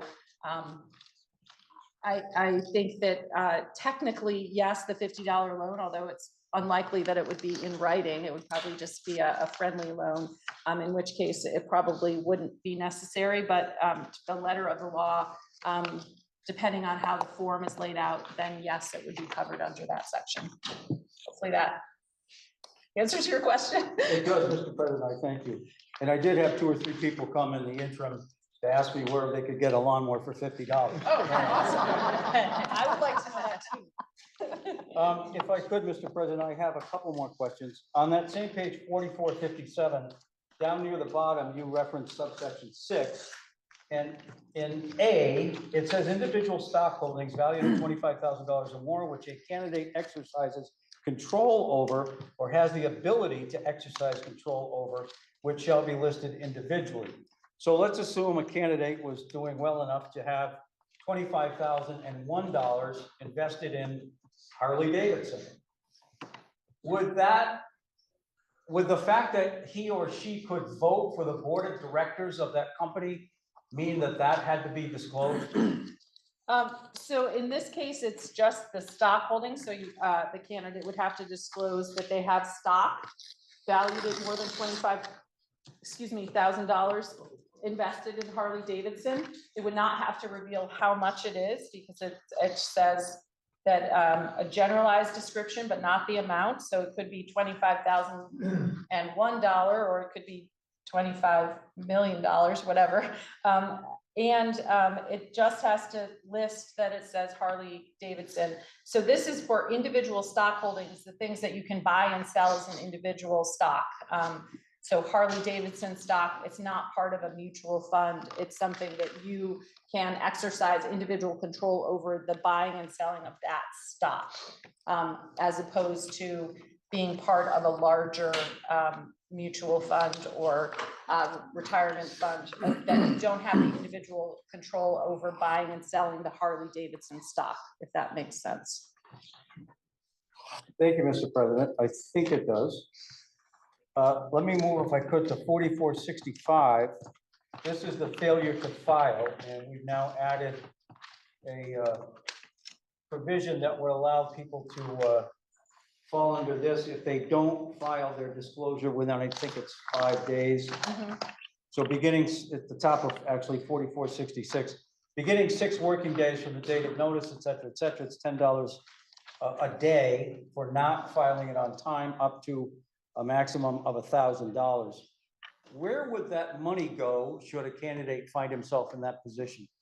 The Ethics Commission would be the entity receiving those penalty fines and enforcing it. And then they could, you know, if it becomes really bad, they can use the Debt Collection Act that would have further enforcement mechanisms to get the repayment of the fine, but it would go to the Ethics Commission.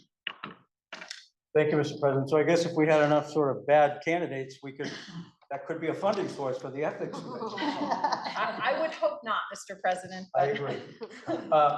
I thank the senator. So I won't be supporting this bill. I've heard from too many of my local town clerks that, again, this puts a burden on them for which they've received no funding. They don't have any way to sort of recoup those losses. And I was on the committee, the Government Operations Committee 5 years ago when we first initiated the Ethics Commission. And I thank the committee for their work this year. I certainly have no issue with that. I just think it's perhaps a bit ambitious at this point, and I won't be supporting the bill. Thank you. Senator from Orleans. Yeah, thank you, Mr. President. The biggest problem that I have with this particular bill, we already have a reporting system in place, and yeah, I see you can check that out, just punching on your computer. And you see a lot of people, they don't report. A lot of candidates don't report. And you never hear of anything negative happening to those particular individuals. And now we're making it much stronger, and probably the same thing will transpire. That's on the state level. But on a local level, I represent, every town I represent is a small town. And they have a lot of difficulty filling the different positions. People don't want to bother with it. They'd rather play softball or do whatever it is they like to do, but to serve the people. And in many cases, it's small business owners that will, I mean, if you want something done in town, go to the busiest person there and they'll help you. And so a lot of times it's small business people that are self-employed, and if they have to report, you know, they have to take care of their own retirement and all these things. And so they may buy stock and things like that, and to have it when they get older. And if they read what we're trying to pass, a lot of these people, they're going to back away too, because heck, it's going to take you longer to file your reports than it is to run for the office, because there's nobody else that wants to do it anyways. And I hate to see a bill that's going to discourage people from participating in our local communities. And earlier today, the senator from Burlington Southeast, I think, talked about a couple of farmers up in Williston. Well, it wasn't that many years ago, maybe 15. Troy and Jay put in a joint sewer project that was only going to be in Troy. And then it was found out that Kraft cheese was not going to be viable down the road, and JP looked like it might be viable. So we formed a joint Troy J sewer project. And to get the line from Troy, South Troy, down to where it would meet up with Jay in a good spot. My uncle owned a bunch of the land. So, and he was a select board member. Well, of course, it did come out. Well, Star's just trying to move the sewer project to make some money off the, putting the sewer line on his property. Well, it never went on his property. It went in the road right away. So, yeah, I mean, but people say things that usually or sometimes don't always, are not always truthful. And, you know, if you live in small towns and you participate in local government or here in the legislature, people do throw stuff at you occasionally. Yeah, but this, I'm really concerned about, my wife fills out all that stuff for me, so, I mean, thanks. And because I would probably forget something, wouldn't do it properly, you know, but I think it's going to be hard on our small communities to get people to serve, and certainly don't want to have that happen. Thank you. Thank you, Senator from Irisburg Northeast. Senator from Washington. Thank you, Mr. President. May I interrogate the presenter of the bill, of the report? Senator from Madison is interrogated. I just want to make, I guess the first question, CUDs are a municipality, but they get grants and loans, development grants from the state. Are the CUDs and all their boards going to have to, and as I read it, this is county officials, not local. Because if you've got 3-person select board and you're in a small town, and I understand they aren't covered in this, the financial disclosure, it stops at county level. So you can tell me if I'm incorrect. But what happens with our communications union districts? They are like fire districts, municipal entities. Okay, first of all, yes, you are correct in that the financial disclosure portion of the bill does not apply to municipal officials. So if you're running for select board in your town or on the planning commission or anything, or even if you're running for mayor, the financial disclosure does not apply at that level at all. It only applies to state and county level officials. So that's the first thing. The second thing about whether this applies to CUDs, the municipality, if you look on page 4479, paragraph 13, municipality has the same meaning in one VSA, one subsection 126, but does not include town school districts or incorporated school districts. So I'm going to have to double check with council on if that would include CUDs. I don't think it does, but I want to double check to make sure I get you the correct answer. And if it, can I assume you have not heard from them, so we don't know what the impact would be? We did not on this bill. We've heard from on other bills, but not on this We bill. have heard from them on other bills. Yes. And there, did you have another question? I'm sorry. I just want to make clear that I understand the financial disclosures for us. Mutual funds, and I think that's where an awful lot of IRAs are in mutual funds. You don't have any control over it. It's a variety of stock and they switch around. So it's stock you directly buy.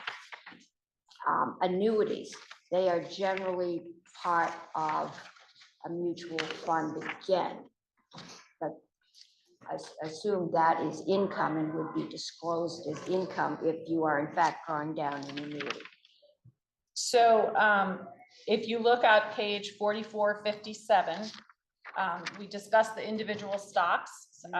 And then there's interest in investment funds valued at $25,000 or more that a candidate or the candidate's spouse has the ability to exercise control over. So that would not be the things that are just your general retirement funds for which you have no control over, but investment funds that you could control individually, yes. So to control individually, I mean, I can decide if I put money in or take it out of a mutual fund, but I don't control what stocks are bought and sold by that. So it's the control over the buying and selling of individual stocks that counts. that has- Correct, that is my understanding, yes, because if you don't have control over it, you can't use it in an unethical manner. If you have control over it, you could. I can see. Or one, where- not you personally, but one. Right, one person. Well, I can see where if I bought stock in a utility and I chaired the commission that regulates utility, you would want to know if I own $2,000 of shares. But we also know that a lot of retirement funds invest in utilities because they are a secure investment. And I believe it is a Canadian retirement fund that owns one of our larger utilities because they get a better rate here than they do in Canada. That to me would be different because as the individual retiree, I don't control where our state employee doesn't control where the state retirement funds are invested. Correct. So it's only if you have individual control that you would have to list it. And then if you have a trust, if I should be so lucky. I was just gonna say, if you're lucky enough to have a trust, you have to list that. And then, of course, municipal and state bonds, which makes sense if you own municipal or state bonds. So it's not the sort of general mutual funds that you don't have control over. Why? Yeah, municipal and state bonds. Is it that if I own state bonds, it might influence my vote if it? I think because they are assets of the state that, and have a financial Monetary impact on value. the finances of the state, that you would, and just to be clear, these are things Low that, yield investments that. right, and just to be clear, these are things that you have, that a candidate or an official has to disclose. Doesn't make it illegal for you to have any of these things.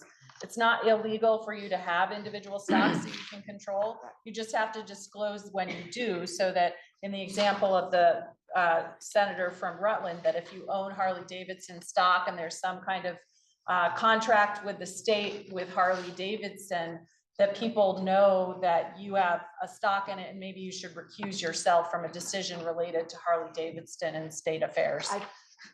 I think the tension is when you get to very small towns. The term I learned in Pennsylvania was the NEBby neighbors, the neighbors that want to know your business. And that, I mean, I personally have had a letter to the editor written when I was mayor that I was actually seeing buying groceries outside of town. It gets to that level. I said, once they paid me my weekly grocery bill, I would be happy to shop in town at the smaller, more expensive market. But that's the kind of level that local government gets to. And I think that's where you're getting the resistance to moving this down below the county level. Yes. Senator from Washington. Thank you, Mr. President. May I inquire of the presenter of the report? Senator from Madison is interrogated. Similar to the last line of questioning, I had just questions about investment funds. If it's going, when you talk about control, I think you just mean that you could buy or sell that investment fund. So if you have mutual funds, you don't have to control how the mutual fund is investing its money, but whether I control the mutual fund or not. Like I can buy that mutual fund, I can sell that mutual fund. That's control over my investment. Or do you mean an investment fund that which I have control of which the investments in the investment fund gets invested? I believe that it's control over the investment of the investment fund, but let me, if you don't mind, if I could take a quick chat with the attorney, just to make sure, I want to make sure I'm answering your question correctly. Yeah. Okay, before we do that, just Sure. let me further elaborate my question, because when I look at the definition of investment funds, it talks about these widely held, widely diversified stocks, which seems like if they're widely held and widely diversified, you wouldn't want to report it because you could be investing in the Russell 2000, there's like 2,000 stocks. I don't see the connection to, you know, the conflict of interest if I own a basket of 2,000 stocks, even though I can sell them that. So and then widely diversified means that it isn't specific. So it seems like if I owned an investment fund that was very specific, it wouldn't be considered an investment fund, which seems that is where you would want to have it disclosed. That makes sense. Could you, I'm not sure I heard a question, except for does that make sense? Yeah, the question is that really what the intended, or why would we do it that way? Why did the committee decide that to define an investment fund to be widely diversified? And then if it's widely diversified, you have to report it. I read this as if it's widely diversified, then it meets the definition of investment fund, which means you need to report it. Where when I'm thinking about how do I decide if somebody's being unethical, if it's an investment fund that's invested in 2 companies, I would want to know. But if it's an investment fund that's widely diversified into 2,000 companies, I probably wouldn't want to know. Yeah, I think that, and I will still check with counsel to make sure I'm answering this correctly, but the individual stocks are the ones that are not widely diversified, and you would have to, like the Harley Davidson example. Yeah. And the interest funds are like, or investment funds are like, it's hard to come up, I should have had a list of examples. Yeah, no, I Like understand. TIA, CREF, or something that is widely diversified, and you don't have to say anything except for that you have investments in this fund. Doesn't say how much. You don't have to say how much, as long as it's over 25,000. If it's under 25,000, candidate or official would not have to report it. So it's just a matter of maybe TIA CREF is going to have a contract with the state to invest our retirement funds, and you have a lot of money in TIA CREF, and so you would have to disclose that and then perhaps recuse yourself from a decision that might involve them if you're on the pension committee or something. Just trying to come up with an example, but I can get a clearer answer if you would like me to. I apologize for not catching the chair before we met. No, And it's I okay. assume we're going to be doing all stages of passage. That seems to be the trend. If we had more time, I wouldn't take the whole sentence time on this, but I would like to know the definition of it. I am happy to answer as many questions as people have, and we could do 3rd reading later today if that's helpful to the body, but I look to the pro tem for that decision. Unless you have a point of order or point of information center, it's not actually appropriate.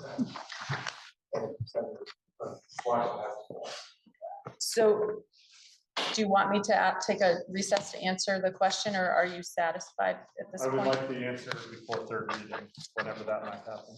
about the widely diversified funds and what that means and why that's part of the definition?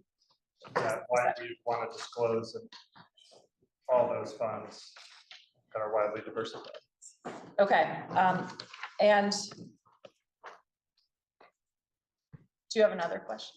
I do actually. You have the floor, so I'm at your I have another disposal. question. On the bonds, you decided not to have a dollar amount. So if somebody invested $100 in a municipal bond fund, you would have to disclose that. Is that correct? No, it's only for,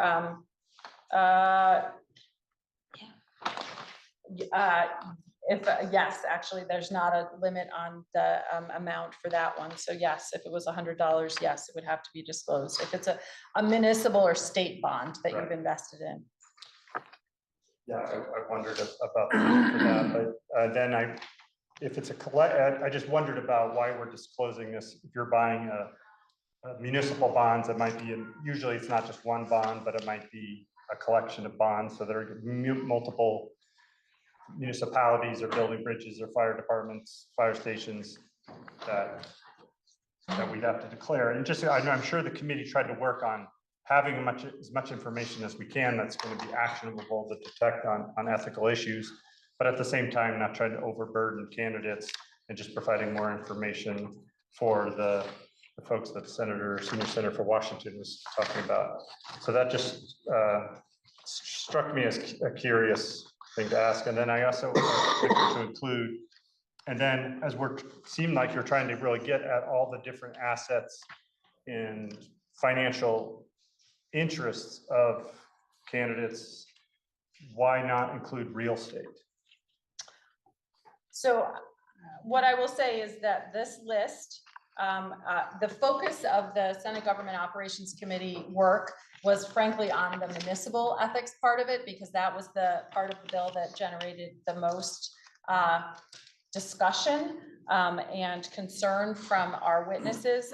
When we took testimony on this part of the bill, we did not hear any concerns from witnesses, and this language is the language that came to us from the other body, and I believe is based on the sort of best practices from municipal or from ethics codes from other states. The State Ethics Commission has worked with an ethics consultant who I believe is from Connecticut, and he's a consultant that has worked with many states in creating their ethics codes, including the state of Rhode Island, which has one of the strongest ethics codes in the country. So a lot of this language was what was recommended as sort of best practices.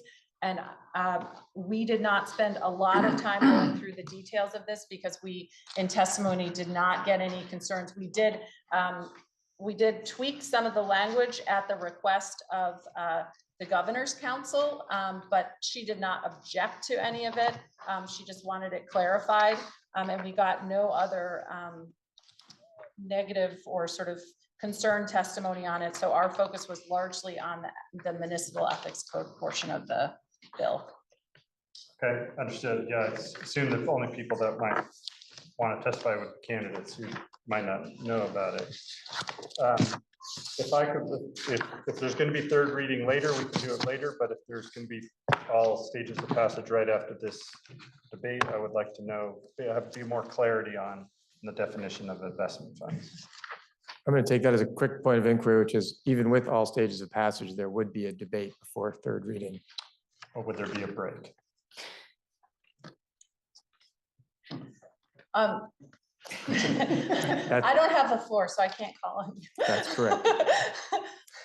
Are you done with your inquiry of the senator from Addison? Yes. Senator from Washington, Chittenden. Yes, it is never my intention to move things through all stages when there are serious pending questions. So we will, if we complete second reading, we will delay third reading until later in the day, at which point it may still be a question whether people want to suspend rules, but there it is.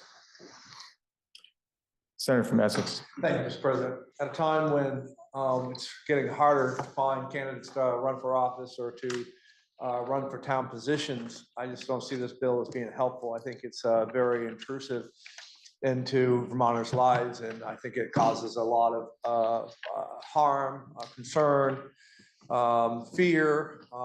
In fact, it's already made a difference in some of the seats that we're trying to fill. There's not a bill very often that gets all of my towns cranked up at the same time. This one does. We've heard from everybody that this is just it's just an invasion of privacy more than anything, and I don't think that anybody's wants to be deceitful about anything, but this just goes above and beyond anything that comprehended from everybody in the family that would have to report, and the list goes on. And I just think it's going to be real harmful to get our towns to run correctly. And we won't be able to fill the seats that already are vacant, or to get new people to come in. Could I inquire of the reporter of the bill, Mr. President? Senator from Addison is interrogated.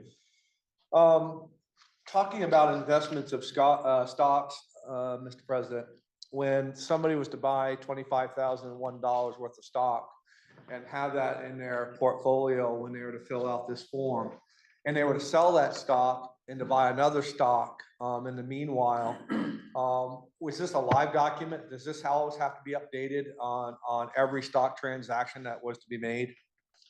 So, Mr. President, you may recall that when a candidate files for office, they have to fill out a candidate disclosure form at that time of filing for office.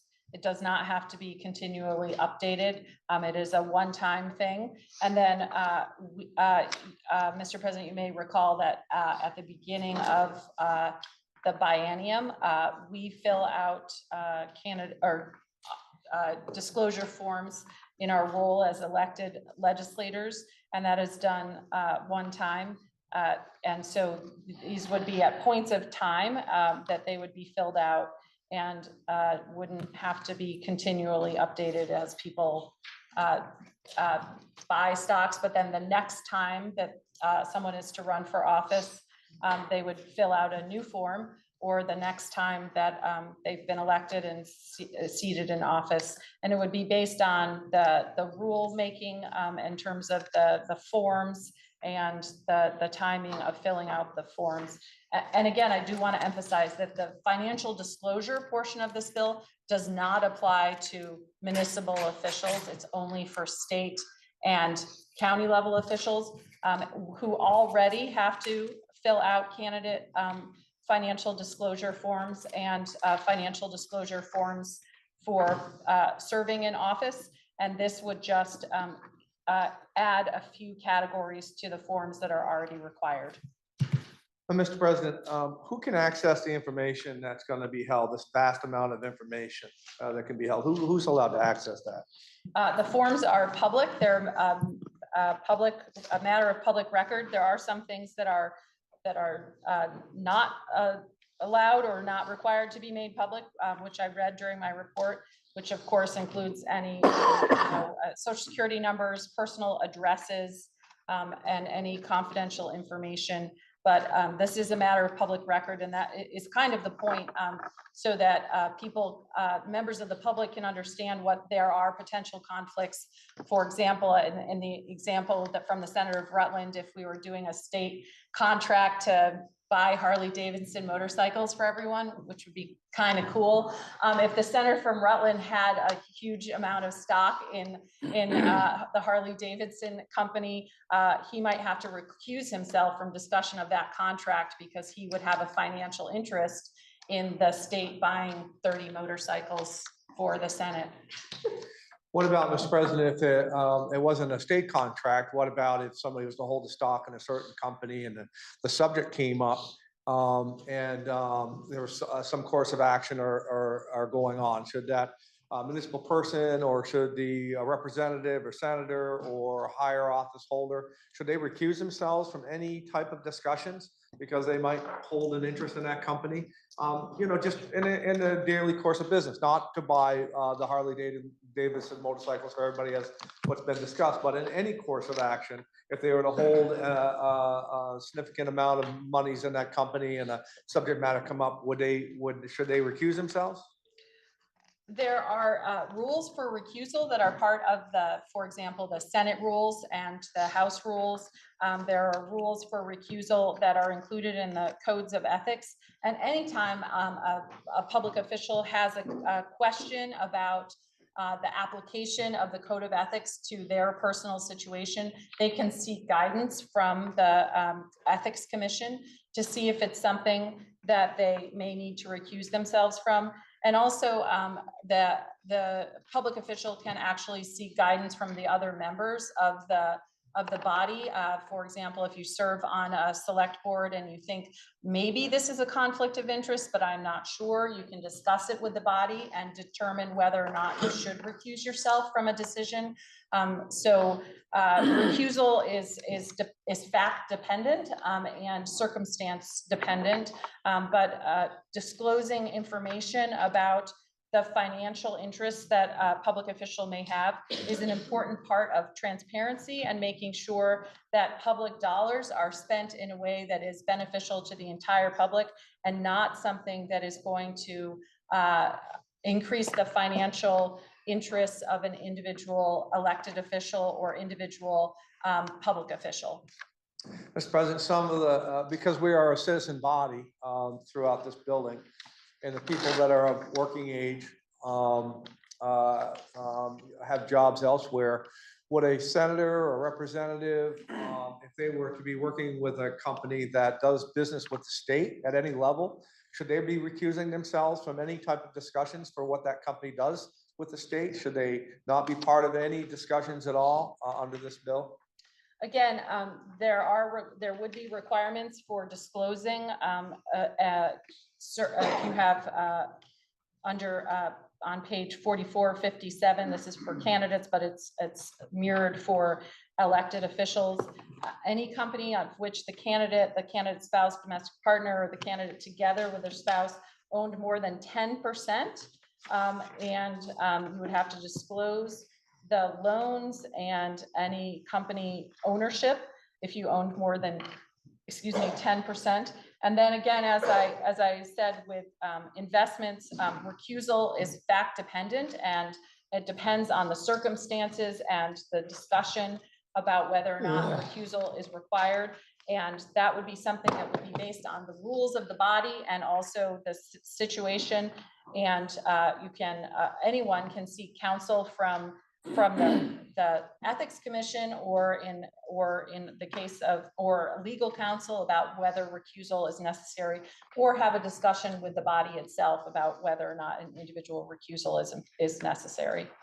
But to dive into that a little deeper, if somebody works for a company that's doing business within the state and they're a representative or a senator or anything like that, and they don't own the company, they don't do it, they work for them, could they be seen as a conflict of interest as far as making decisions based on what that company's wishes are, as in their capacity as a representative or senator? Is that going to create a conflict with this bill? A candidate or public official does have to disclose their employer or place of business. It does not mean that anytime that company comes up, they have to recuse themselves.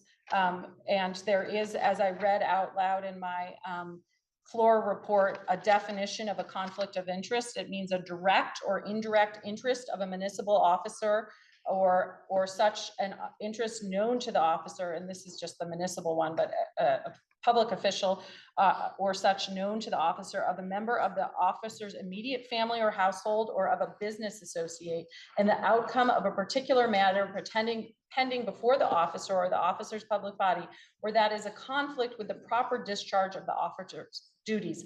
Conflict of interest does not include any interest that is not greater than that of any other individual generally affected by the outcome of a matter. So for example, I'll use myself as an example again. I, in the off session, worked for Middlebury College. And we in the Senate Government Operations Committee have last year received testimony from Middlebury College about their divestment initiatives to divest from fossil fuel companies. And I chaired the meeting when the Middlebury College CFO came and testified, and it was not a conflict of interest for me to sit in that meeting and chair that meeting just because an official from the place where I worked was providing testimony, and we were voting on a bill related to divestment. It didn't relate directly to Middlebury College, but they were an example and a witness, and that was not a conflict of interest for me to be there. So it depends on the situation and the circumstances. If a complaint, Mr. President, is made, does the person that is getting does the person that is the complaint is targeted towards? Senator from Chittenden Actually, Central, what's your point of point of order? information. What's your point of information? My point of information is if I would like to postpone debate until our afternoon session at the current point, do I need to hold the floor, or does that motion end the interrogation? I know the answer.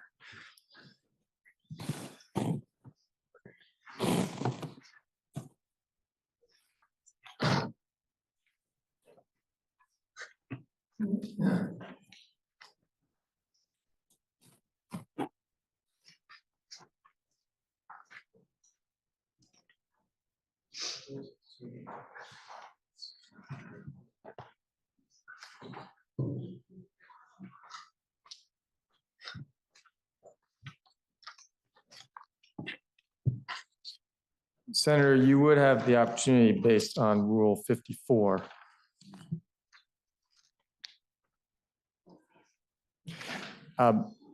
Ultimately, you have to have the floor to make a motion. So the debate that's currently occurring, you would not be able to interrupt in order to make a motion. But as soon as this debate were to conclude, you could make any number of motions, including to postpone action until a certain moment in order to then adjourn. So if does somebody's being complained about, do they have the right to see who's making the complaint in this bill? Yes, Mr. President, there has been an ethics complaint. The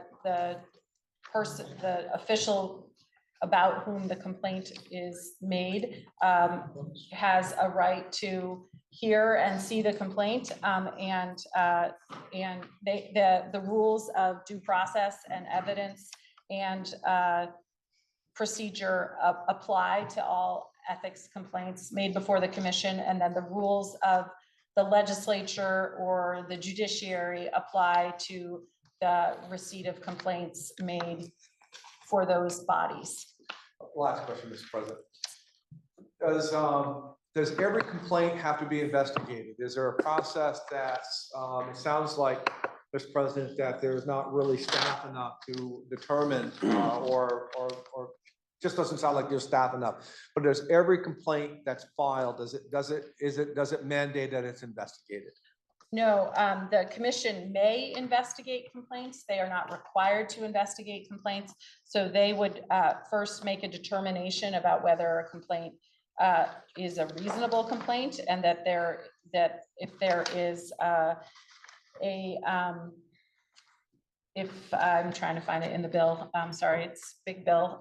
If there is reasonable belief that a complaint has merit, then they could investigate it. They also refer complaints. So if it was a complaint made against a member of the legislature within our duties as members of the legislature, they would be referred to the legislature.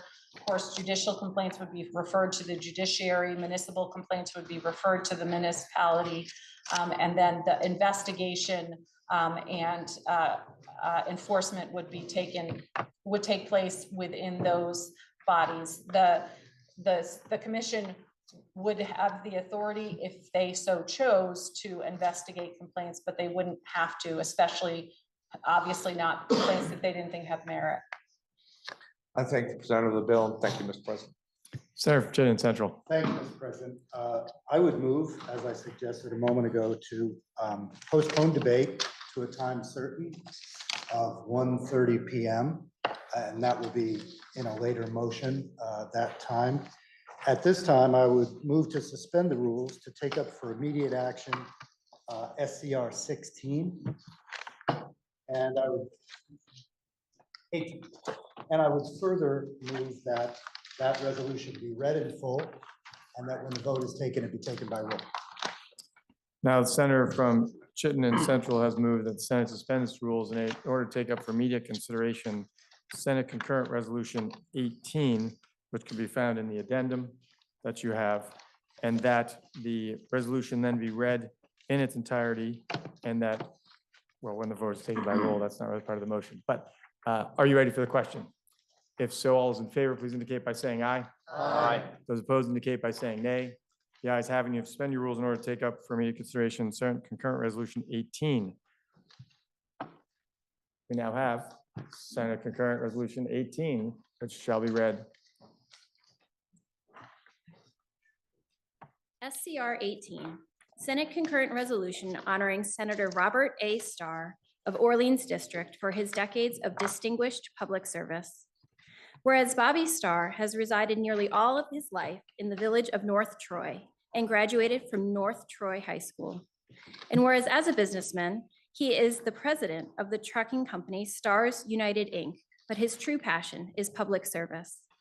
And whereas in the town of Troy, of which the village of North Troy is a part, Bobby Starr has sat on the Zoning Board and Planning Commission, the School Board, and the Board of Civil Authority, and has served as town moderator, and regionally, he served as a member of the Orleans Essex North Supervisory Union Board for its successor, the North Country Supervisory Union and moderator. And whereas his initial election as the House member from Troy occurred in 1978, and the 2004 election sent him across the State House hallway to become one of the 2 senators representing the Orleans district. And whereas as a legislator, Robert Starr has been focused on Vermont's crucial agricultural sector, especially dairy farming, and his leadership has included long tenures, ably chairing the House 1985 to 2000 and the Senate 2013 to 2024 committees on agriculture. And in the policy arena, he chaired the Senate Committee on Education 2009 to 2012. And whereas Bobby Starr was instrumental in the establishment of the Northeast Interstate Compact for Dairy Pricing, an organization designed to facilitate an economically viable base price for the region's dairy farmers' milk. And on the lighter side, his teams frequently won the interbranch legislative milking competition at the Vermont Farm Show. And whereas continuing Vermont's agricultural heritage through the preservation of the state's farmland has always been of great importance to Senator Robert Starr, and he has actively supported the Current Use Program, which was originally enacted in 1978 and has led the efforts to improve and update the legislation. And whereas as a Vermont Technical College alumnus and State College trustee, Senator Robert Starr was a strong advocate for the school's educational programs related to agriculture and those students studying agriculture. And whereas in 2024, Robert Starr is concluding an illustrious 4.5 decades as an Orleans District member of the General Assembly. Now therefore be it resolved by the Senate and House of Representatives that the General Assembly honors Senator Robert A. Starr of Orleans District for his decades of distinguished public service. And be it further resolved that the Secretary of State be directed to send a copy of this resolution to Senator Robert Starr. Question is, shall the Senate adopt the resolution? Are you ready for the question? If so, the Secretary shall commence to call the roll.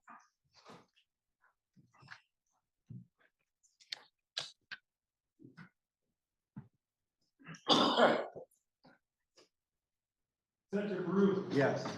Senator Bray, Yes. Senator Brock, Yes. Senator Campion. Yes. Senator Chittenden, Senator Clarkson. Yes. Senator Collmore, You bet. Senator Cummings, Yes. Senator Bueller, Senator Hardy, Yes. Senator Harrison. Yes. Senator Hashim, Yes. Senator Engel, Hell, yes. Senator Kitchell. Yes. Senator Lyons. Yes. Senator McDonald, Yes.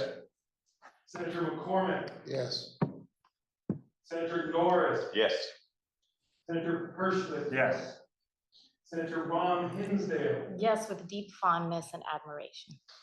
Senator Sears, yes, with admiration.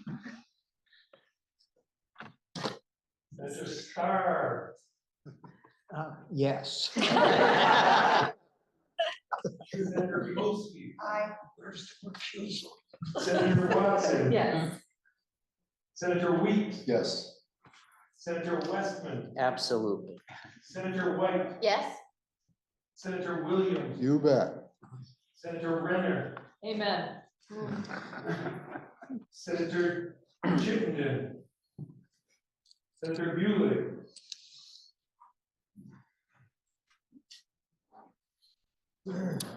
Please listen to the results of your vote. And it's very awkward for me because it turns out that it's a tie, which means I have to also break the tie and vote yes. No, honestly, it is a 27-0 vote. You have adopted the resolution on its part. Congratulations. Senator.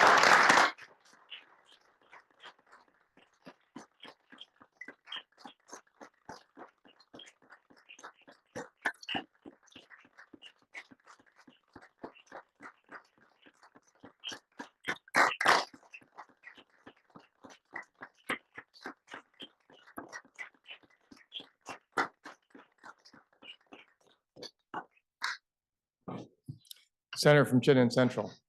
Mr. President, I do have a list of actions that I would like to message to the other body. Okay. So at this time, I would move that our rules be suspended and the actions taken this morning on a series of bills be messaged to the House forthwith. That would include S98, an act relating to Green Mountain Care Board authority over prescription drugs. H81, an act relating to fair repair of agricultural equipment. H279, an act relating to the Uniform Trust Decanting Act. H503, an act relating to approval of amendments to the Charter of St. Johnsbury. H630, an act relating to boards of cooperative education services. H657, an act relating to the modernization of Vermont's communication taxes. H704, an act relating to disclosure of compensation in job advertisements. H780, an act relating to judicial nominations. H867, an act relating to miscellaneous amendments to the laws governing alcoholic beverages. H881, an act relating to approval of an amendment to the charter of the city of Burlington. H886, an approval of the amendments of the charter of the city of South Burlington. And JRS 44, joint resolution declaring the increasing number of drug overdose deaths to be a public health emergency. Now, the Senator from Chittenden Central has moved that the Senate suspends rules in order to message your actions to the House on the following bills forthwith: S98, H81, H279, H503, H630, H657, H704, H780, H867, H881, H886, and JRS 44. Are you ready for the question? If so, all those in favor, please indicate by saying aye. Aye. Those opposed indicate by saying nay. The ayes have it.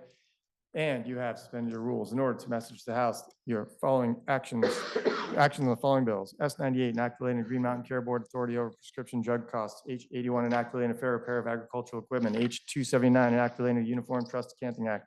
H503, an act relating to approval of amendments to the charter of the town of St. Johnsbury. H630, an act relating to the boards of cooperative education services. H657, an act relating to the modernization of Vermont's communication taxes and fees.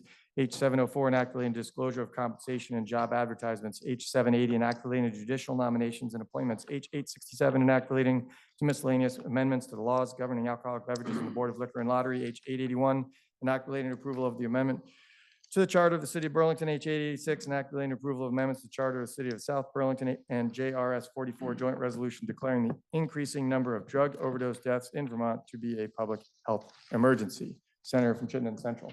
Thank you, Mr. President, and thank the body for a very productive morning into the afternoon. At this time, I would like to give an hour for folks to eat, so I will move that pending announcements, the Senate stand in adjournment until 1:45. And again, with the plea that people are here ready to go at that time. Thank you, Mr. President. The announcement, Senator from Caledonia. Thank you, Mr. President. I hope this is the appropriate time. I'd like to move H878 not be referred to pursuant to I got it. Rule 31, be referred to the Committee on Appropriations. We did that.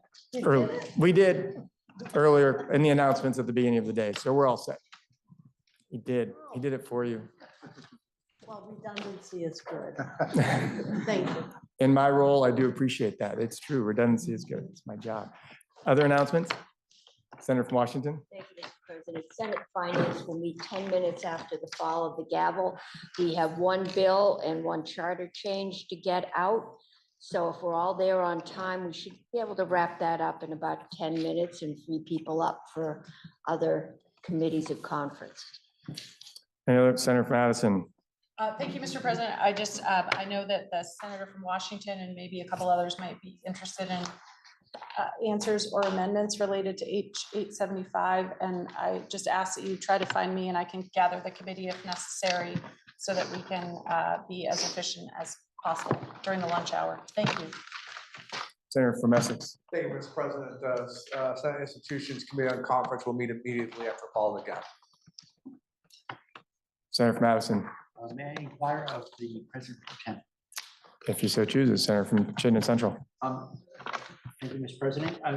We've Senate Natural and Senate Economic Development are trying to coordinate work on 687 and had tentatively scheduled time beginning at 3 o'clock, but we're when advancing the calendar, can you suggest a new time that we would know that we would be off the floor in order to have a block of time for meeting? We are scheduled to come back in at 1:45. So I think. 1:45. Oh, I'm sorry, 1:45. So an hour and a half would be the time that I would look for in that center block. So that would be maybe 3:30 for a conference committee. And then we would come back in about 4:30 or 5, depending on developments between those time periods. Thank you very much. With that, and the tentatively scheduled meeting for joint meeting of Senate Natural Resources and Senate Economic Development on 6/87 will convene in Senate Natural at 3:30. For Senate Natural Committee members, our 12:45 meeting will be pushed to 1:15. Senator from Washington. Thank you, Mr. President. Given that announcement, I'm going to need to alter mine. Figure more than 10 minutes for Senate Finance. We were going to meet during the afternoon break to look at the tax changes in the Housing Act 250 bill. So we will do those over the lunch hour and then be prepared for the joint meeting later on. Any further announcements? Senator from Windsor. Thank you, Mr. President. The Legislative Life 2024 slideshow is up and running. Our departing Senator Starr is, of course, a star in some of it. And the Senate features significantly now that my life is more centered in the Senate. So I encourage you all to take a moment. It's 15 minutes long. Give yourselves a break at some point and review our year together. Senator from Chittenden or Burlington Southeast.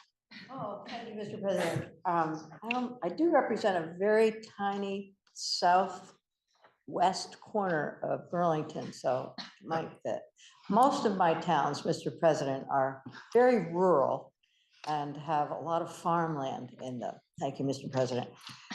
So Senate Health and Welfare will meet briefly in this corner over here, please. Thank you. At the end of when the Follow the gavel. Are there any further announcements by way of Senator from Chittenden, Caledonia? Thank you. Senate appropriations, I will let you know if we can do some bills before we're scheduled to come back at 1:45. So stay tuned and we will let you know when to reconvene in room 5. Thank you. Are there any further announcements? By way of announcement on behalf of the Committee on Committees, I'd like to appoint the following 2 committee of conferees. First being on H 534, an act relating to retail theft, Senators Baruth, Sears, and Norris. And on S 58, an act relating to public safety, Senators Sears, Hashim, and Norris. Are there any further announcements? Seeing none, the Senator from Chittenden Central has moved that Senate stand adjournment until 1:45 p.m. Are you ready for the question? If so, all those in favor, please indicate by saying aye. Aye. Those opposed indicate by saying nay. The ayes have it, and the Senate will stand adjourned until 1:45.